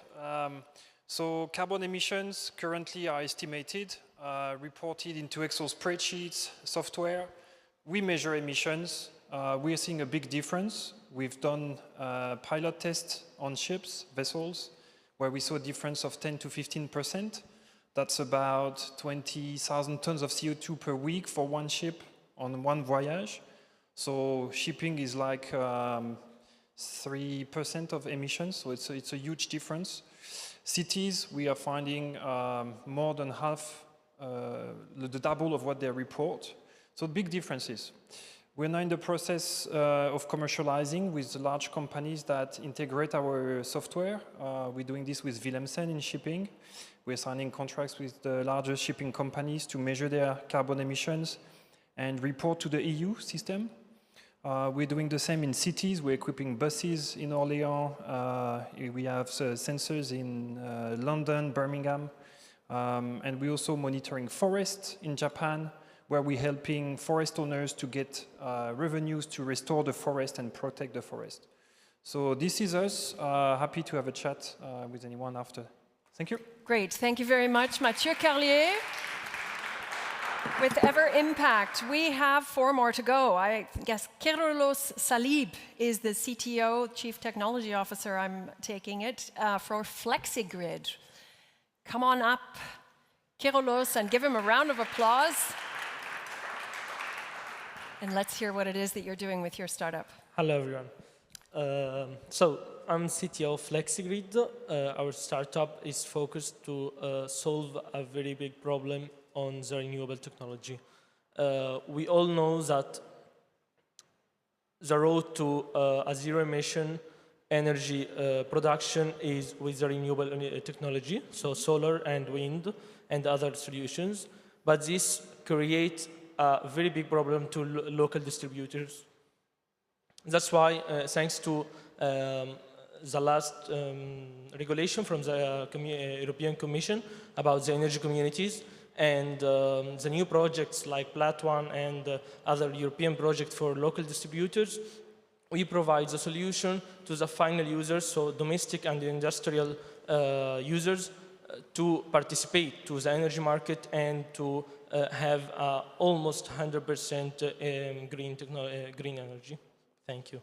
Thank you very much, Kyrillos, for giving us the 90-second rundown of your company, FlexiGrid, and Kyrillos will be here, obviously, to talk more about that. If anybody has questions, do be sure to seek him out. Ivanuel Rodriguez is the co-founder and CEO of a company called Horti, and I would like to ask Ivanuel to come on up. Give him a round of applause. These are not easy. Hello, everyone. My name is Ivanuel, and I am CEO and co-founder of Horti. So I love to talk about the energy, new solutions about our mobility, but we need to basically fuel all that innovation, fuel our brains. And so I want to talk about food. Right now, our food production takes about 70% of our fresh water, also half of our arable land, and contributes to 1/3 of the greenhouse emissions. We have to do something about it, and I believe, personally, that changing to a better food system is this generation's ultimate challenge. Otherwise, nothing else would matter. And to approach that, Horti basically took a bigger mission, which is to digitize and optimize the food supply chains. And we have started in Portugal by connecting farmers directly with consumers and cities, so we could make shorter supply chains and better decision-making. And now, as a startup, part of the new European Bauhaus, the newest cohort, we have eyes into a bigger chain, the longer supply chain. And so we want to keep on digitizing and optimizing it, because frankly, we don't know much about what happens to our food between the source and our plate. And our mission is to make it visible for consumers, for decision makers, and for everyone, so we can make it better. And so I'm happy to talk about that. We will be here today and tomorrow at the Green Fest, and happy to talk about it, and thank you. Thank you very much, Ivanuel. Not easy to put your life's work condense it into 90 seconds. Alfredo Naila Garmendia is the CEO of Plastic Repair System. I hope he's also here and can come up and tell us about their startup. I thought I heard from him earlier, but possibly he's had to step out. So we will move on to João Roca Gomes, who is the founder and CEO of Synergy. And I've got a microphone up here for you, João. Perfect. Awesome. Yeah. Thank you. Take it away. You probably already saw that I'm holding a prop, and this will be key for my pitch. As in Synergy, we are very visual, and what we aim to do is we want to provide and democratize the access to solar technology. We talked about it today, but in reality, not many of us are owners of solar panels ourselves. Either we have our own roof to put the solar panels in, or we live in a building and we have to take this matter into a meeting with all our neighbors, and it's not really something that is common these days. So what we wanted to do is to democratize this access by integrating dye-sensitized solar cells, which are a type of solar panel that I'm holding at the moment, that is particularly different from the panels we are used to see in the rooftops. It's customizable, it's colorful, partially transparent, it's flexible, and most importantly, it's able to storage the energy from indirect sources of light. So what we do at Synergy is that we integrate these type of panels in household items so that they can store their own energy and function on their own. And at this stage, we are now developing our first pieces of furniture that integrate this technology. We have a very key agreement with a partner that is academic at the University of Porto that is providing the technology basis for our company at this stage. And we have an agreement with them for that development of these features. So our end goal is to integrate these panels in as many household items as we can. That would obviously need energy, or at least provide energy to the user without the need for direct incidence of sunlight. It's difficult to understand, I get it, but we'll have these panels and we will be available to explain it to you a bit more in the corner back there. And again, thank you so much. I would just add that we won the EIT Jumpstarter last year in the New European Bauhaus category. I think this is an important milestone. And if Rita was in here, she's the CEO of our company, she would be too humble to tell you that she's nominated for the Women in Energy at the European Sustainable Awards from the European Commission. So I would invite you to vote on her. Yeah, she wouldn't tell you this, but I will. Thank you so much. Thank you very much. So a bunch of fantastic, very quick presentations. Thanks to all of our startup representatives for being here to present these success stories, powered by EIT. And it gives you, our audience, really the chance to see the incredible breadth of entrepreneurial and startup activity that the EIT has been supporting. And I have another note here. Absolutely. Okay. So we are going to have one more initiative that we would like you to get to know, and this one is called the New European Bauhaus. Launched in 2021 to connect the European Green Deal, which we've talked a lot about, obviously, to our living spaces and our experiences. And it's all about exploring different concepts for future ways of living. It's very exciting, of course, because this community also covers several fields, as you can imagine, including things like climate, culture and creativity, digital, food systems, urban mobility, a lot of the kicks that you've already heard about this evening, manufacturing, also not to be forgotten. And we will welcome Natalia Vera, who is the EIT Community NEB lead, NEB being New European Bauhaus. So please give Natalia a warm welcome to tell us a bit more about their initiative. Hello, hello. Everyone still awake? I know everything is very interesting, but sitting long time, maybe you want to stand up, shake a little bit, so blood goes into your brain? No? Everyone's shy? Okay, I'm going to explain. Thank you. Who else? Come on. Yeah, we need it. Quality of experience, yeah, which is about New European Bauhaus. Thank you. So before I go into the EIT Community NEB, have anyone here heard about New European Bauhaus? Hands up? Wow, what an educated audience. Congratulations to you. And next question, who knows what are the 3 core values of New European Bauhaus? Just give me one. Sustainability, yes. Another one? Yes, thank you. Beauty, aesthetics, quality of experience. And the third one?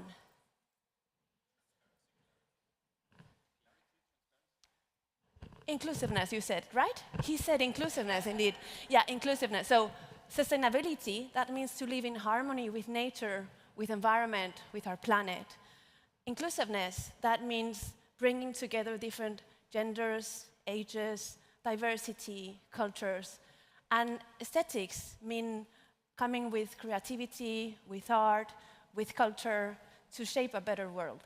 So those are the 3 core values of the New European Bauhaus. So whenever we think about European Bauhaus, these 3 core values need to be and stay together. If we just talk about 1 or 2, that's not European Bauhaus. So these are the rules of the game.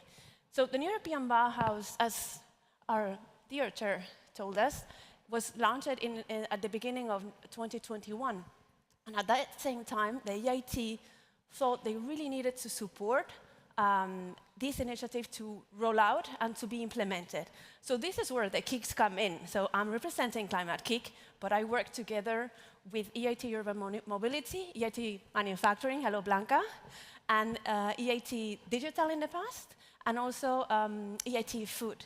So we're a happy family together, delivering a European Bauhaus. And how do we do it? So basically, we have 3 pillars. So we thought that for delivering European Bauhaus, we needed some ideation, So we bring unusual suspects that have great ideas, and we support them to refine those ideas and to make them true. We also thought that we needed to work with business, with entrepreneurs, because they are the ones, the game changers, bringing innovation into the market and making it accessible to people.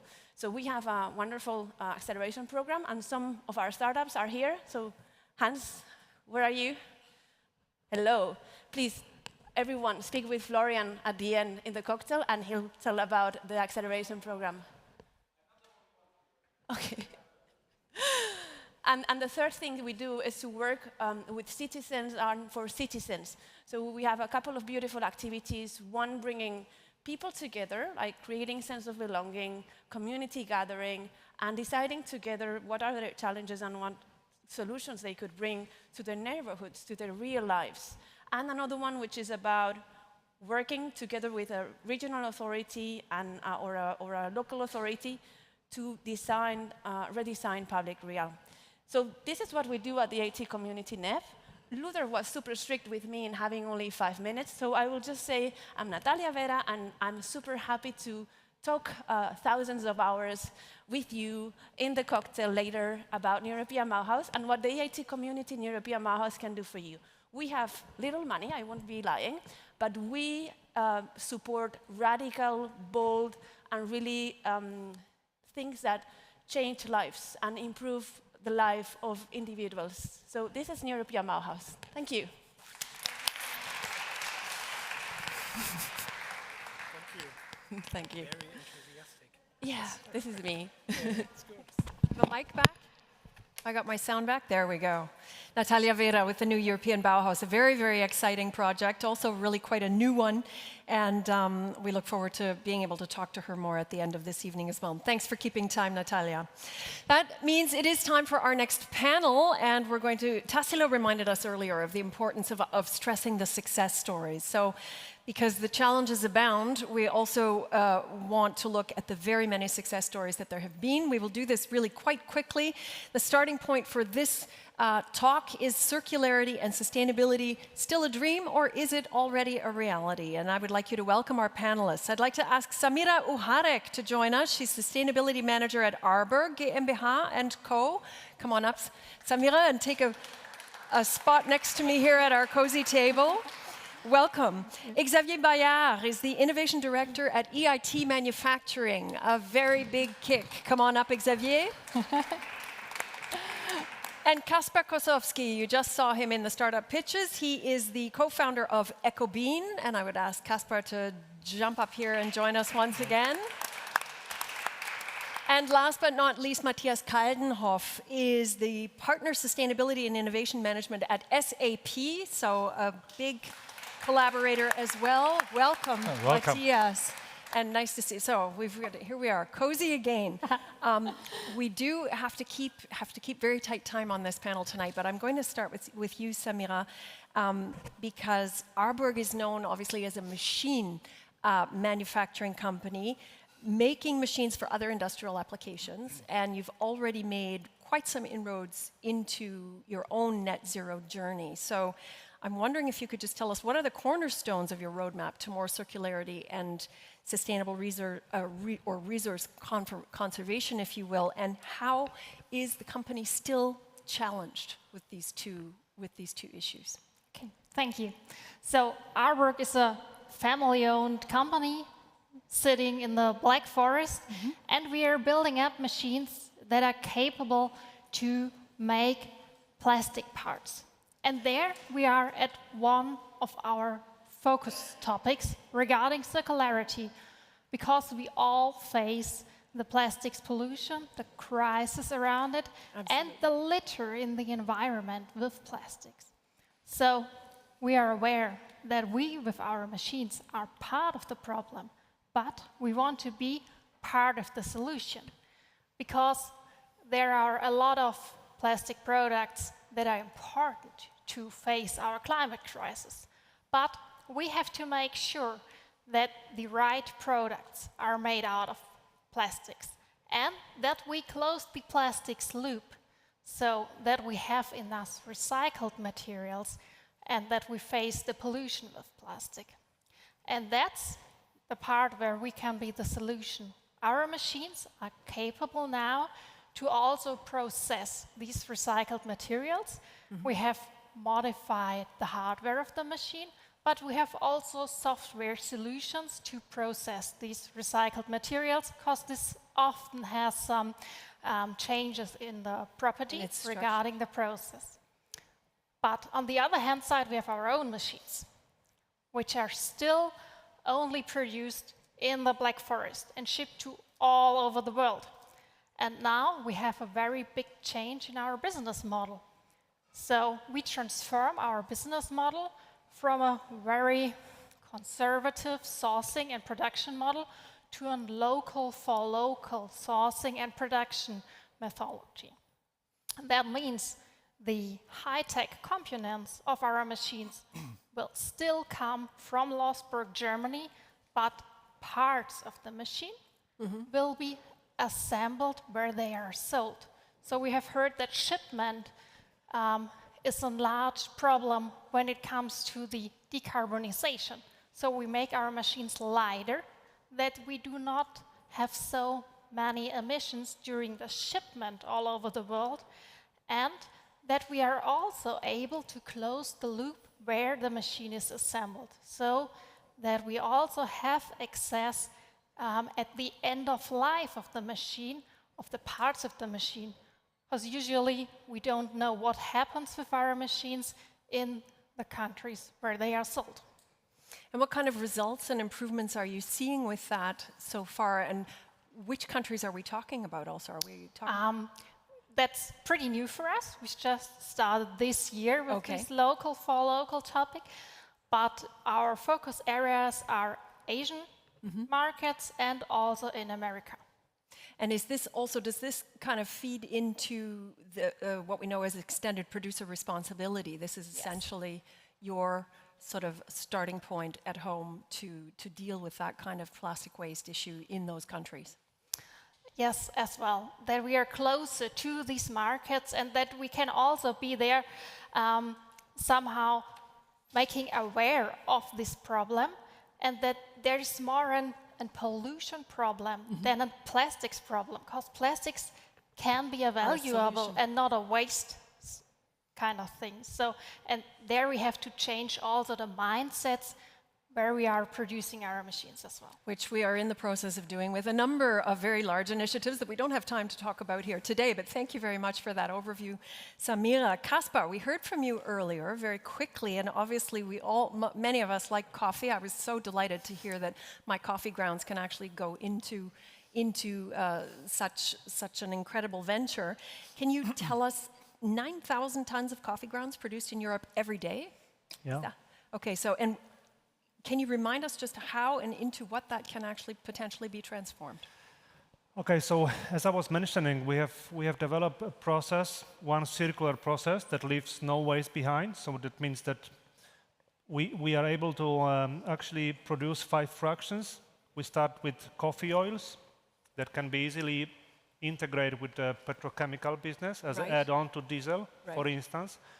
Then we move on to antioxidants, which can also be applied to beauty industry, to food industry as for instance, a functional food add-on. And then we also can produce from coffee waste lactic acid, which further on we can polymerize to make PLA. So basically, together with coffee lignin is also a super complex biopolymer. We can make biodegradable plastic in a sense. And then we end up with the feed additives, because there are a lot of protein left over after the process. And you can basically feed animal with it. So as I was mentioning, the process is fully circular, and we do not leave any waste behind. Who knew that coffee grounds could have so many applications? That's absolutely fantastic. Now, perhaps the most important question really is just to know, how did the EIT support you in this venture?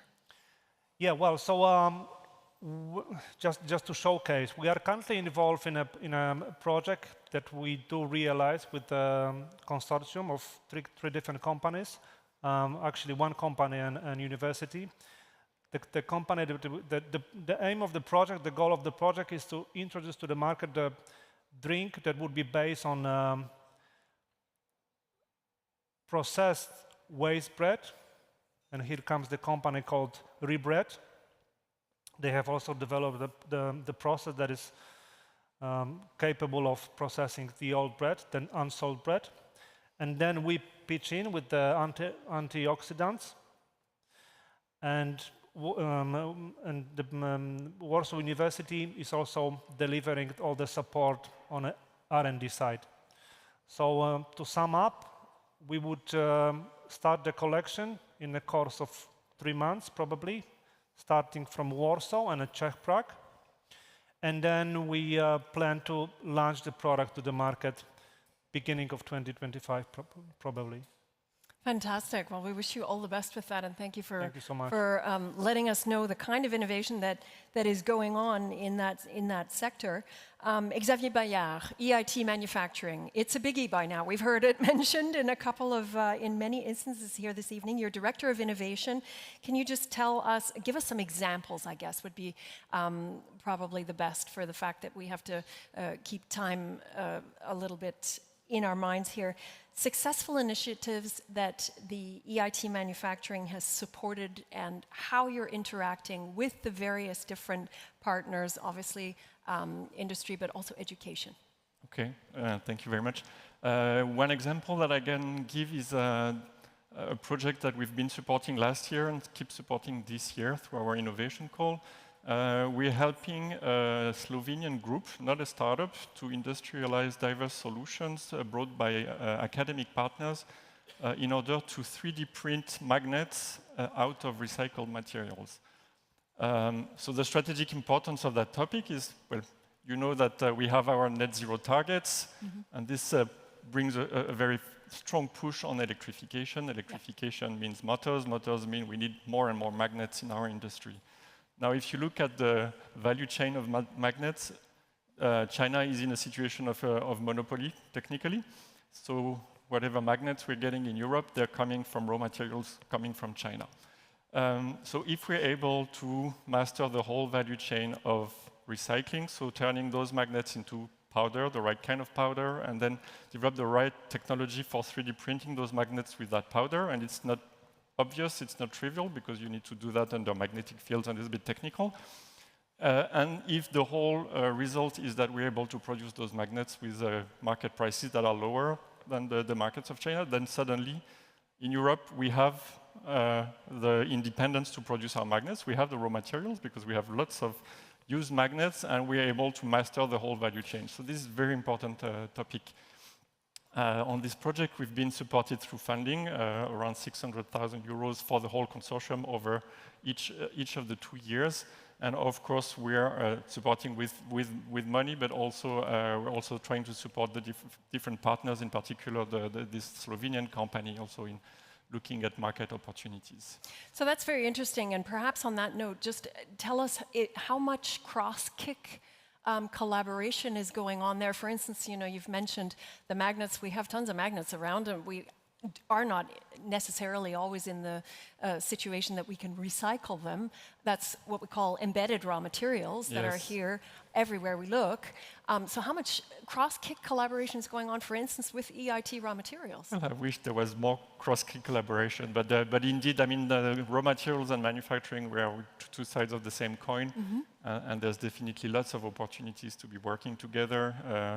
You know, it comes before manufacturing and it comes after manufacturing, basically, because of the recycling. So there's lots of opportunities. Exactly, which is why the EIT community is only growing like a supernova.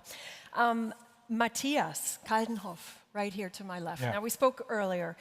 Customer Advisor Sustainability and Innovation Management at SAP. So SAP, obviously a very large player. 25 years of experience you've had in business technology. You also are part of the German government's digitalization working group, if I'm not mistaken. You've written widely on what it takes to transform our linear economy and our linear business models. So let us know what SAP actually offers in this field of circularity and sustainability. How do you advise companies to optimize their own sustainability journey? At first, I will lose some words about the background, because sustainability we are doing at SAP around 12 to 15 years, and we bring out our first sustainable report in 2011, and since then over a decade ago. And since then we are a member of several organizations, and we learned a lot about our customers. What are the hurdles? So we are in the World Business Council for Sustainable Development. So we put some of the cradle to grave or cradle to gate topics into our software. So, and we did a lot in our houses, in our facilities, and in our data centers as well. So we know that data is a big, big, big sustainability issue. Even a copy of a photo or an album of music is a big issue in this world. So let's transform this to what we are offering. So we divided especially the every enterprise into 3 different pillars: upstream, production, or let's say service, and downstream. Because what we have found out is that especially nowadays, because of, I guess, 212 regulatory laws, communities, whatever you like, sustainability is very complex, especially for small, medium enterprises. So we have to standardize things so that every enterprise is able to count, measure, and weight, because they can only manage what they count, measure, and weight.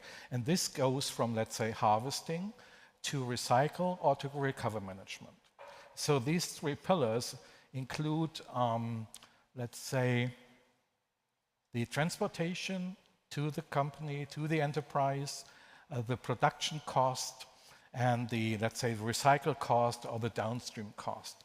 And what we try to convince people of is that sustainability without talking about money is ridiculous. So that means that we have to combine, let's say, a carbon price, where carbon is a minimum of all the emissions, a carbon price and a normal financial price of a stuff, a material, has to be combined together, because that means the total cost of the item. So if you can handle, let's say, the sustainable transaction, like a financial transaction, then you put your non-financial disclosure and your financial disclosure in one. And then you can go to the not only CIO or CTO, you can go to the CFO and can say, hey, that's what it costs you. And that's what it brings you. And that's why you should do like this, because this sustainability means more money to you. And so in our heart, there is resource management, ERP, and resource of material. And the only thing I'm missing, and that's a message to all the people here, what we are always missing in this, we are talking about energy, we are talking about material, but we are not talking about the land mass. And I do think land mass is a critical infrastructure as well. So why not having a land steward, like a land banking, and putting this economical and ecological value of a land mass together and give a certificate or a stock out for investing. So what we are doing with our customers, and I'm not in the selling approach, I'm just in the coaching approach, is to simplify things in sustainability, to know where's the biggest impact, and to know who is having the best effort from the startups or from the smaller companies. And we do think that sustainability is a team sport. So there is nobody in the world who can do this alone. Absolutely, and that was said very early on in the evening. You spoke about the biggest impact, and we spoke earlier, we heard from Tassilo in his keynote about levers and addressing the areas where the most impact can be achieved. Just perhaps around the table, where should the next big steps come from, and where do you see the biggest potential for impact in terms of the EIT actually supporting journeys to circularity and this road to net zero? Xavier, I'll start with you. Yes, well, if I look at manufacturing, because that's my topic, you know, if you think about what is responsible of the biggest emissions in manufacturing sector, in what happens in the manufacturing plant, then it's the energy consumption, and there's nothing else. It's really energy. Materials comes after, but energy is the most important. And here there are a lot of things that we can do supporting innovation, deployment of innovation to master this energy consumption. There's two sides.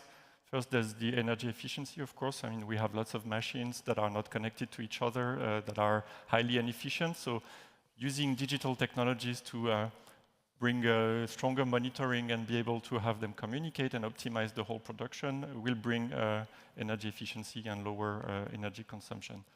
And then the other topic is the uncertainty around energy prices, and we've seen that in past crises.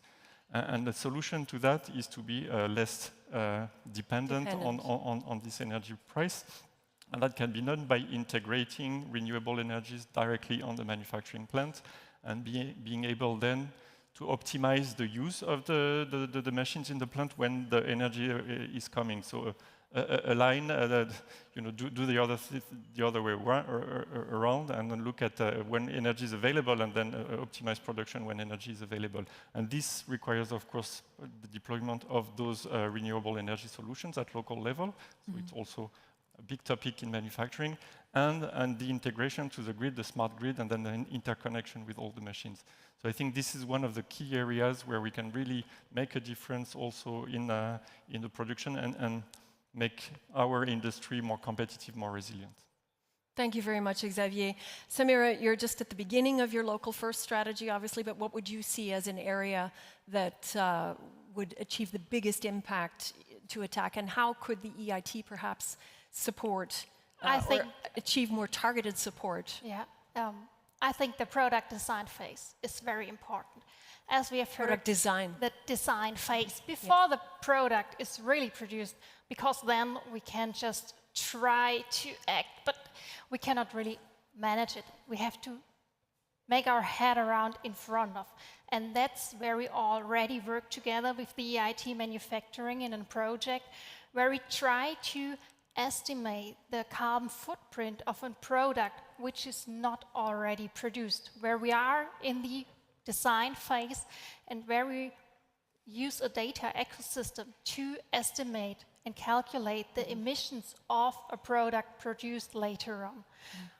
And there, in this design phase, to be sustainable on the economic hand side, that's what you mentioned, is that we need that carbon pricing in our systems so that we have the freedom from financial side to really design these products more sustainable, because we will end up with a higher price usually, or at the moment. So that will enable us to really design these products in another way.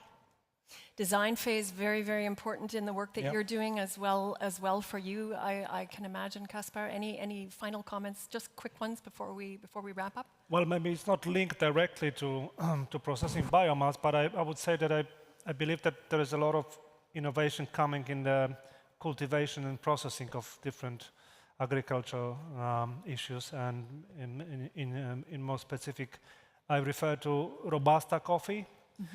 I spent like 20 years in the coffee business, and I know that Robusta now, there is a crisis on a side of the coffee in terms of prices, not in terms of shortage of coffee, of course, but Robusta will be gaining on popularity because of innovation on the side of cultivation. It will change the taste profile, it will taste better just because of the cultivation and processing. So there is a lot of space to be for innovation in that regard. For me, it's very simple. We do have a term for about 25 years at the SAP that's called design to operate.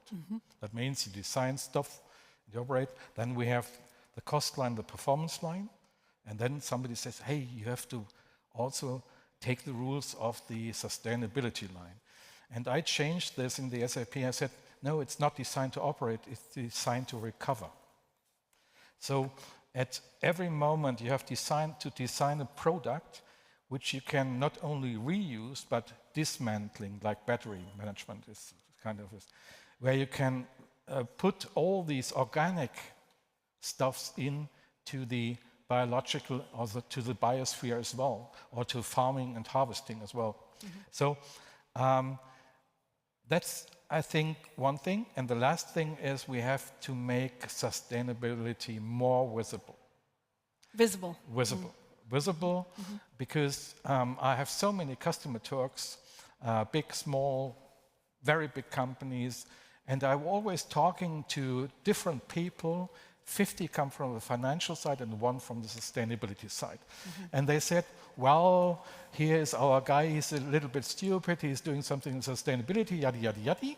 And then they are talking, hey, what about performance, cost efficiency, energy efficiency? And I said, well, hey, change your mind. Figure it out and figure out how to integrate We have to talk, Okay.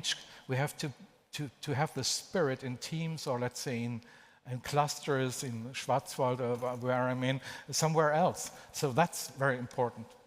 Designed to recover and mindset. Mindset. Thank you very much, Matthias Kaldenhoff, Samira Oharek, Xavier Bayard, and Kaspar Kosowski, for being here to enlighten us just a little more on so many of these issues and making that way to circularity and sustainability. Thank you very much to our panelists, and we'll speak more later. Thank you so much.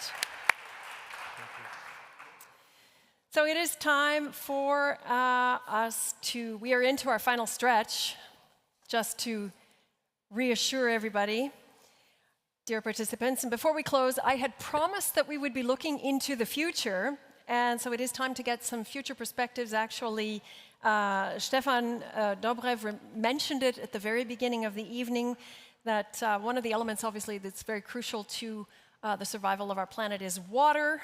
And the EIT is thinking outside the box on that level too. But before I give too much away, I really would like to hand over to the EIT director, who's here to do the honors. Martin Kern is here, and he's going to tell us about a very exciting new venture. Martin, please welcome him.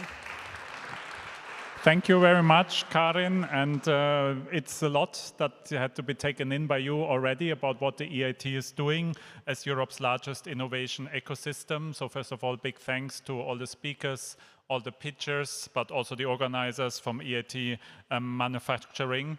Great job done today. My job is a very focused one, because I want to indeed talk about the future, not all the great things we're already doing, but talk about something which we use every day and unfortunately far too often take for granted. And we have 2 great speakers who will tell you more about that. So you have a drink, you take a shower, you wash your dishes, or your Volkswagen car, you have a walk on the spray, you go to the Wannsee or Westerland.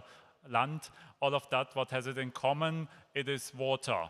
And it is water which is in fact makes up our planet and also ourselves. So that's a real big societal challenge, because we do take it for granted, but it's not always in a very good condition. So if you look at our oceans, they will be decisive for topics such as climate change. If they warm up too much, there's a lot of pollution, and of course also fresh water, while it seems to be still freely and easily available, may not be the case everywhere, maybe in Germany, but not in the rest of the world. So water is one of the biggest topics.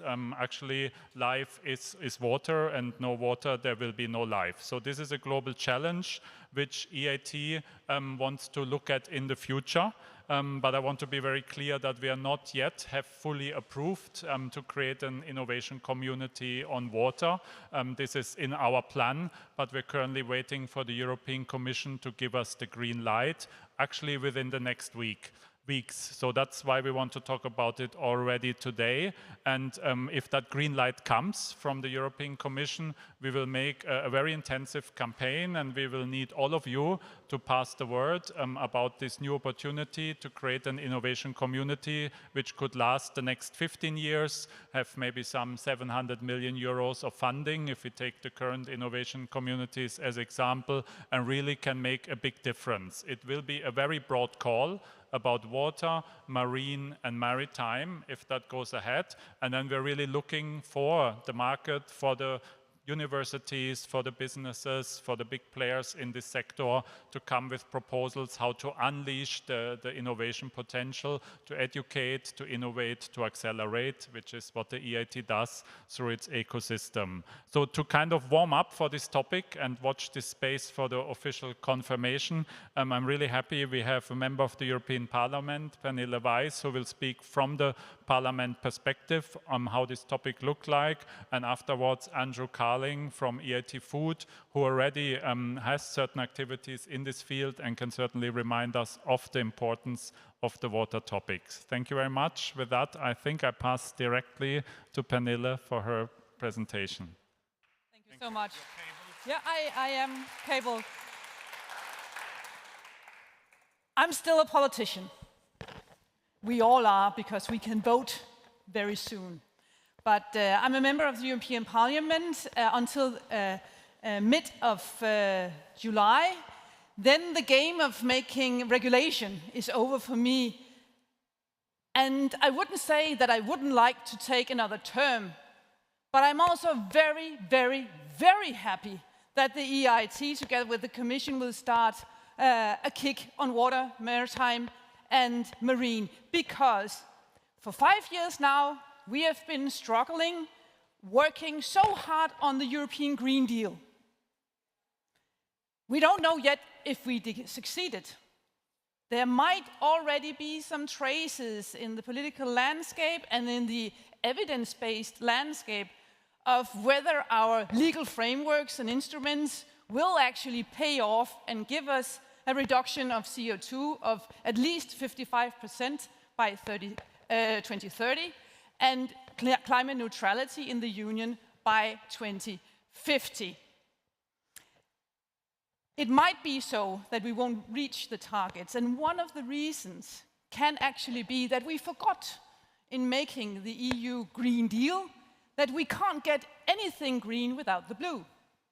I've been chairman for the MEP Water Group in the European Parliament since 2019.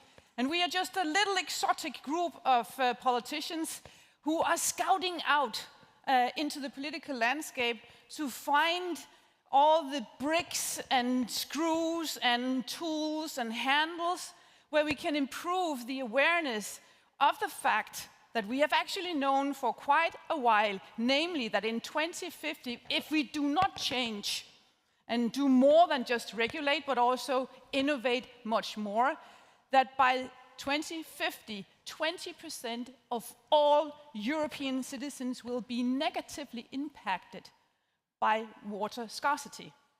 Not because the water has gone, but because the way we live and the many people we are on the globe and the climate targets need more water in our ecosystems to get us climate neutral.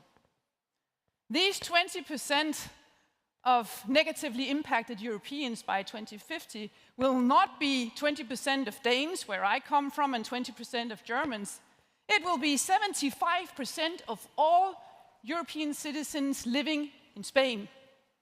75% of all people living in Greece will be negatively impacted by water scarcity. And we already see it now, even in my little country that used to be very wet and very rich, that we see that now drought is coming, surprisingly, also to cover a lot of the industries, not only farming in the Nordic of Europe. And we know already now that the farmers in Spain are not allowed to use water in their irrigating systems.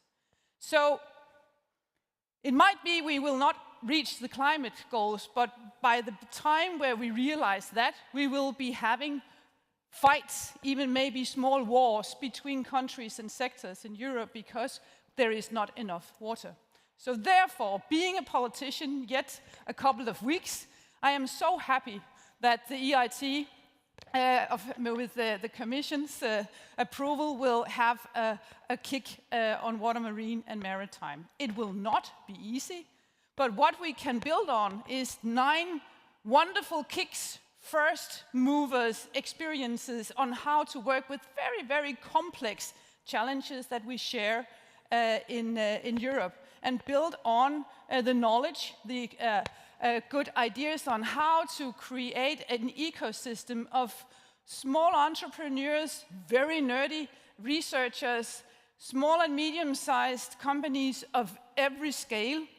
And then the basic fact that when it comes to water, Europe is not an island. We need to collaborate also with neighbors outside of the European Union, with the neighbor states, but also with the northern part of the global south, as well as also we have to support, of course, and innovate with our industries who are international players around the world, so that the change we can innovate and create here in Europe, that can also be carried out to the global markets around the world. So I look very much forward to see that. I hope I can participate somehow.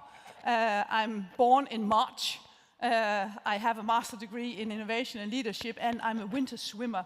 So I hope very much also that can become somehow in use. At least also maybe the experience as being a politician for only 5 years. That's the normal term of a European politician. That the brilliance with the KICs is also that they live for 15 years and then they fly and grow even stronger. And by that have been designed an ecosystem that is also a community for politicians such as me to address and ask for inspiration on how we can avoid not only to focus on making much more regulation, but also what are the other instruments that people like you who innovate in real life need from politicians in order to foster innovation. So the KIC for water, marine and maritime hopefully can be this field, this village, this resonance room that will make it possible for us for the next 15 years to influence the political level in the European Union for at least 3 elections to come. And now in June, please support me and other good colleagues who are calling for the Commission not only to endorse and kick the KIC for water and marine and maritime out into the sea, but also to create a European Blue Deal where we can work on the political landscape and do the rest of the work needed in the Green Deal in order to foster and activate the blue parts of the toolbox of the green transition, where water has an yet very unleashed potential. So, with that very dry, hopefully a little inspiring message from a soon-to-be non-politician, but citizen and innovator, just like the rest of you, I hope really that you will engage, and also that the colleagues in KICs already existing will help the new KIC with the learnings that you have already been doing. It's a very complex field to work with water because water is everywhere. So it's a little bit difficult to focus exactly and how to navigate also in stormy weathers along the journey.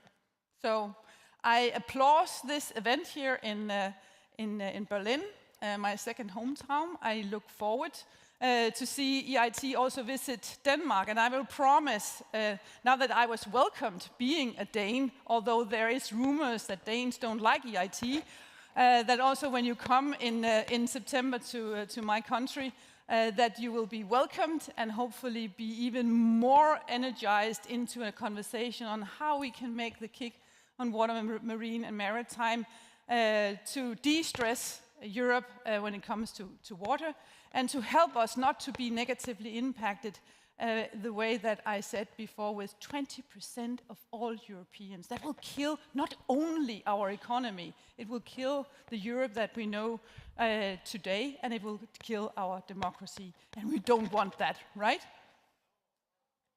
Yay! Thank you so much.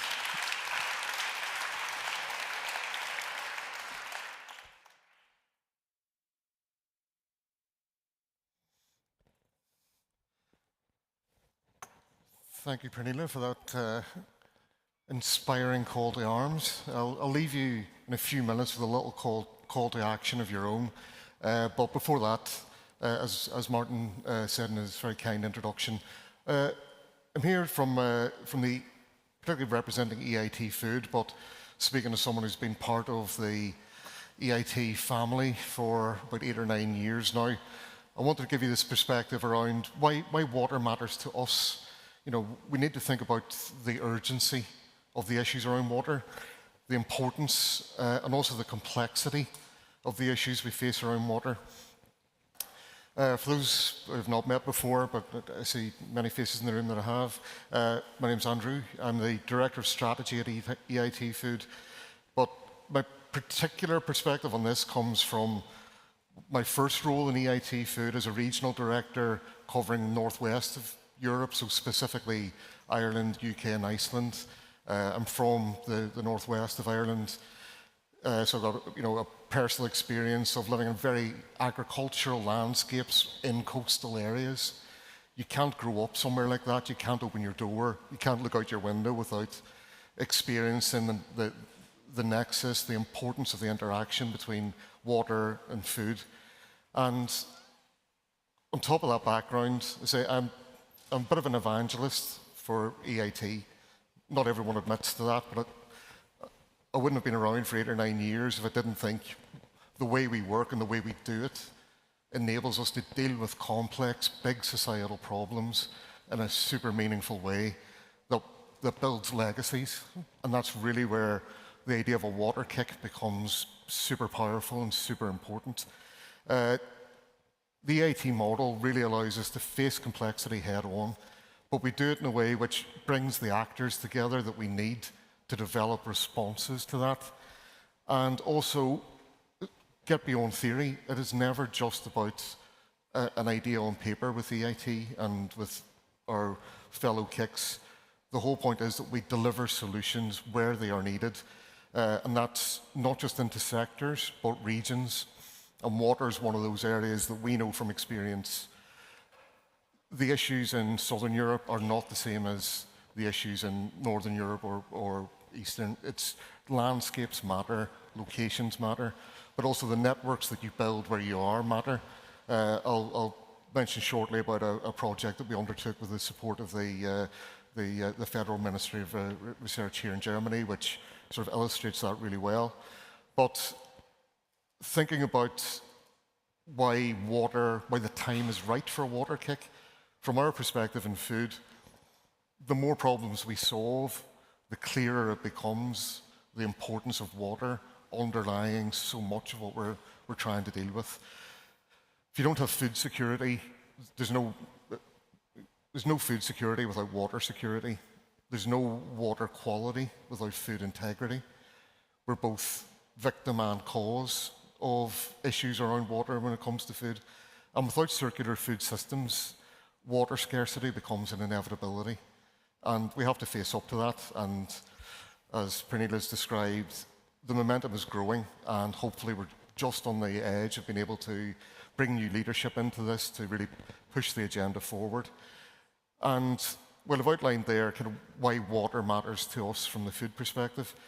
I think every kick in this room also has a connection to water, whether it's not just a maritime issue, it's not just a landscape issue, it's an urban issue, it's growing cities, it's an energy issue, it's materials for us, biomaterials and packaging, getting back to circularity, and water is a health issue. It's all of these things and more, and that's really why, from our perspective and collectively, it feels the time is really right now for the kind of joined-up leadership that a water kick can bring, not just to start afresh, not to start answering bigger issues in a vacuum, but building on the networks that you guys all represent, building on the strength of the collaborations that we've already got, and building on the dare I say, assets that we've got around skills, the education, the public engagement that's already out there about these issues, the ability to accelerate startups, which is so important, both within regions such as this, but for the European economy, a green economy in Europe more widely. But also, we need to build on the commitment that membership brings. And I'll just say that one thing that I've learnt about the whole process of collaboration that really kind of resonates and I think is going to be super important in water. Membership matters because membership is commitment. And that's where a KIC really makes a difference. People stick together and they stay for the long term. You know, being able to operate for 15 years is a privilege, but it only matters if people stay with you and we agree the challenges and we tackle them head on. And the KIC structure allows us to do that. So, like all KICs, you know, we direct funding towards impact. That's a major part of what we do. And when I think about models that we work with that could really help the water KIC come to life, again, responding to Pernilla's call to action there about how we as the existing KICs can help the new KIC start quicker and move further, faster. Just one example, using our own funding framework, we work with Climate KIC on the Net Zero Landscapes Initiative in Ireland, where we've been able to bring their very, very deep, very well-connected, government-sponsored network, but bring our own funding to this so we meet the issues that matter between us. And we can also connect in partners' interests from our world of food who might not see themselves as part of the world of climate, but who absolutely need to be part of the answers together. And that's the kind of approach that I think we all want to build around the potential water KIC. Thinking specifically about water issues, water scarcity has been mentioned again, and that's one where we've been able to work specifically with manufacturing in the past, recognizing that water is not just a landscape issue, it's not just a field issue. You know, food is processed, food is manufactured, and if we're not advancing the digital systems around food, if we're not advancing supply chain management in new ways, shortening supply chains, all of those things that our sister organizations in mobility, urban mobility and manufacturing and raw materials understand better than we do, then we don't create answers. And this is where, again, we believe a water KIC can make a huge difference by bringing that kind of leadership on the issues and helping us bring all our resources together in a much more purposeful and directive way, so we're really tackling the issues that matter. And in doing this as well, we're really aware that while we're doing this for Europe, for our regions, we're dealing with big global issues, and something again that we're very good at as a community, in the EIT sense, not just EIT food, being able to take the solutions that we've identified through startups such as we have here today, people starting in the cities where they live, answering problems that they experience. We've got such a powerful network about bringing those things global. You know, just in the last year, we've been to COP, bringing solutions to a global market, which then benefit your economies locally. And that's partly why it matters. Co-funding matters, regional engagement matters, and this is the stuff that the KIC model unlocks. So, as I said, I was a bit of an evangelist for this, but I want you to be evangelists as well. I want you to become advocates and ambassadors for this. So I'll just leave you with a thought. Say, Pernilla, the big call to action. I'll give you a very immediate one, which is to recognize the first step in any of this is dialogue. You've heard so many great ideas and so many great thoughts coming from the stage here today. So as we go from here towards the back of the room, meeting those amazing startups and meeting each other, keep the water KIC in mind, keep the potential for all of our KICs in mind, and I would say be ambitious for what you can do with the EIT, and be demanding for what the EIT model can do for you. I would say, but most of all, just get involved. Making impact happen is a contact sport, so we need to make contact. So I'll leave you there with that call to action. You'll find me around. Please do come and say hello, and thank you for listening.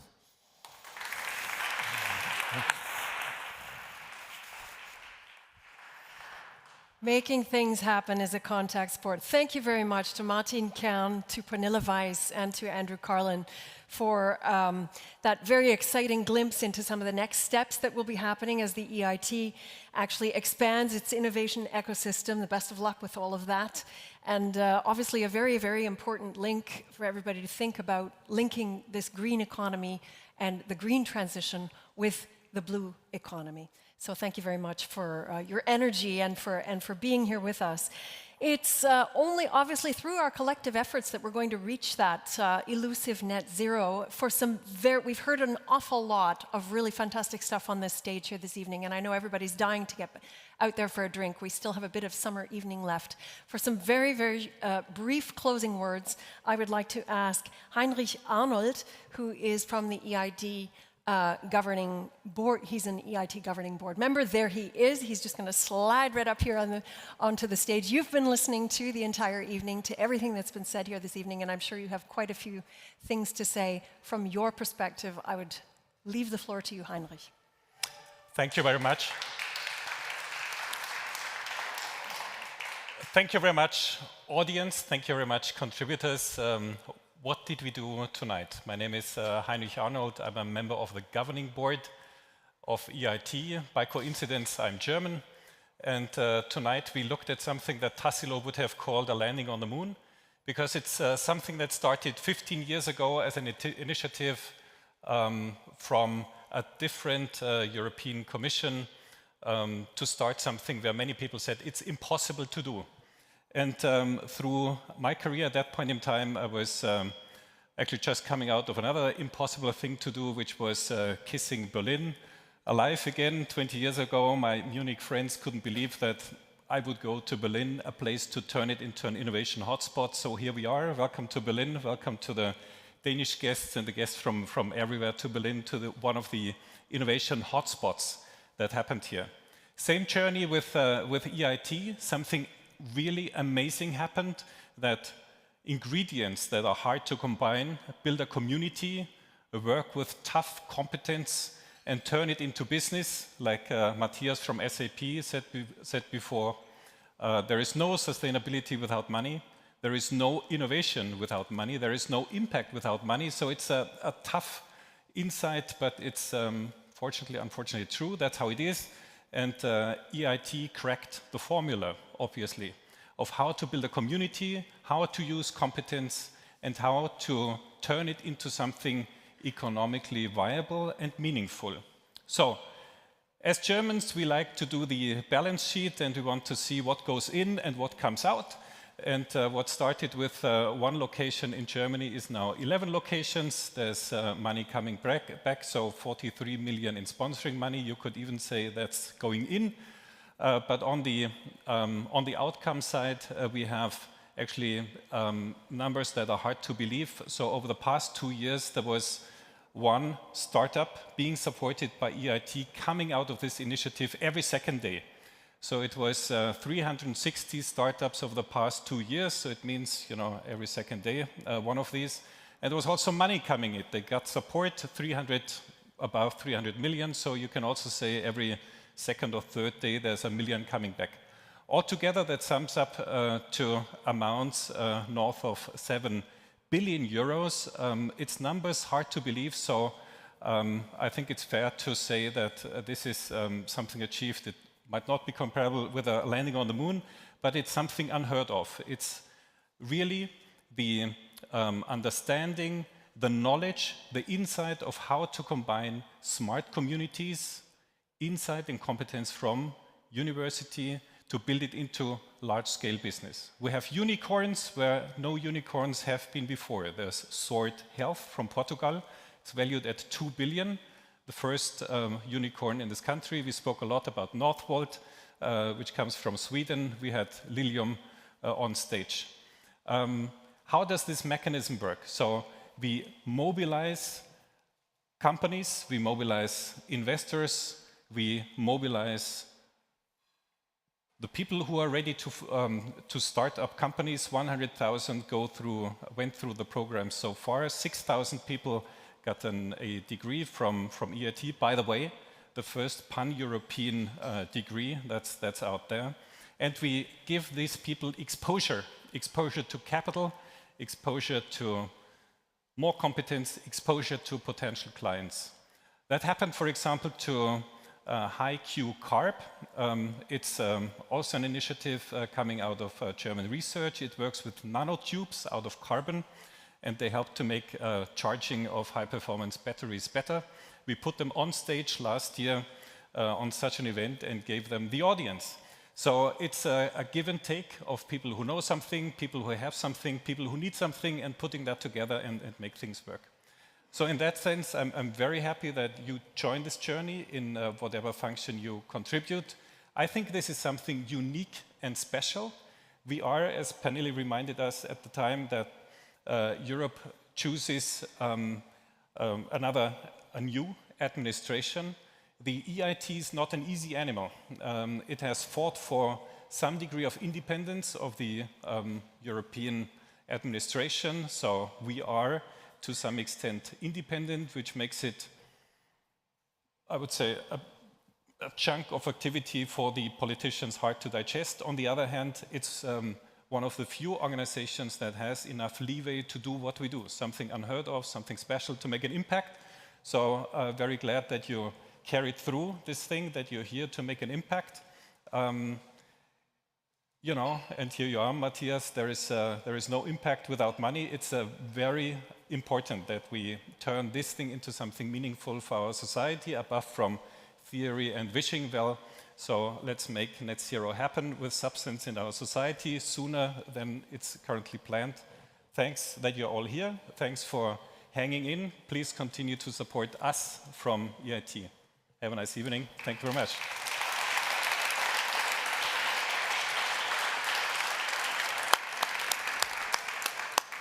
Thank you very much, Heinrich Arnold, for those closing words. EIT has cracked the code. I really like that. Obviously, how to turn innovation, vision, and competence into a profit and create wealth, obviously, which is what needs to keep happening even to keep up this journey toward net zero.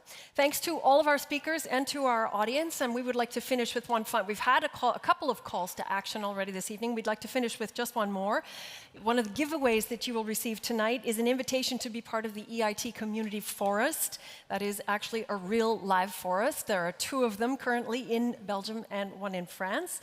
And we mean that in the most literal way. You'll have a personalized code, a tree code, and you can become a tree guardian, adopt a tree in one of those forests. So for details, just speak to all of our INNOVEIT colleagues who will be milling around during the reception. And that is a wonderful way to become part of the community as well. Many thanks to everyone for all of your contributions. Quick reminder of the Greentech Festival, obviously happening over the next 2 days, and the INNOVEIT booth will be there, obviously with, I think, about 9 of the associated startups. Happy to host you, speak to you, answer questions in Hall 20. There's also a heads up for the fireside chat on the 17th of May at 11, and that will be on the Greentech Solutions stage. So do go and visit and try to take the message further, all of the messages that you have heard here this evening. And with that, I invite you to join us for a reception. We can all move to the back, talk to one another, communicate, do all the great things that you can do on a summer evening, and have some refreshments. Thank you very much for your attention and for being here this evening. Give yourselves a hand. Hi. Just 1 second. As my wife would say, I always want to have the last words. Dear Karen, thank you so much, not only for moderating this event, but for all the preparation you did. It was a pleasure. Good, it was. Thank you very much. And give a warm applause to Karen. Thank you. Thank you so much. Oh my goodness, thank you. Oh my gosh, they're beautiful. Thank you. That's so sweet. Thank you very much. Wonderful. So I have flowers. Let's get drinks.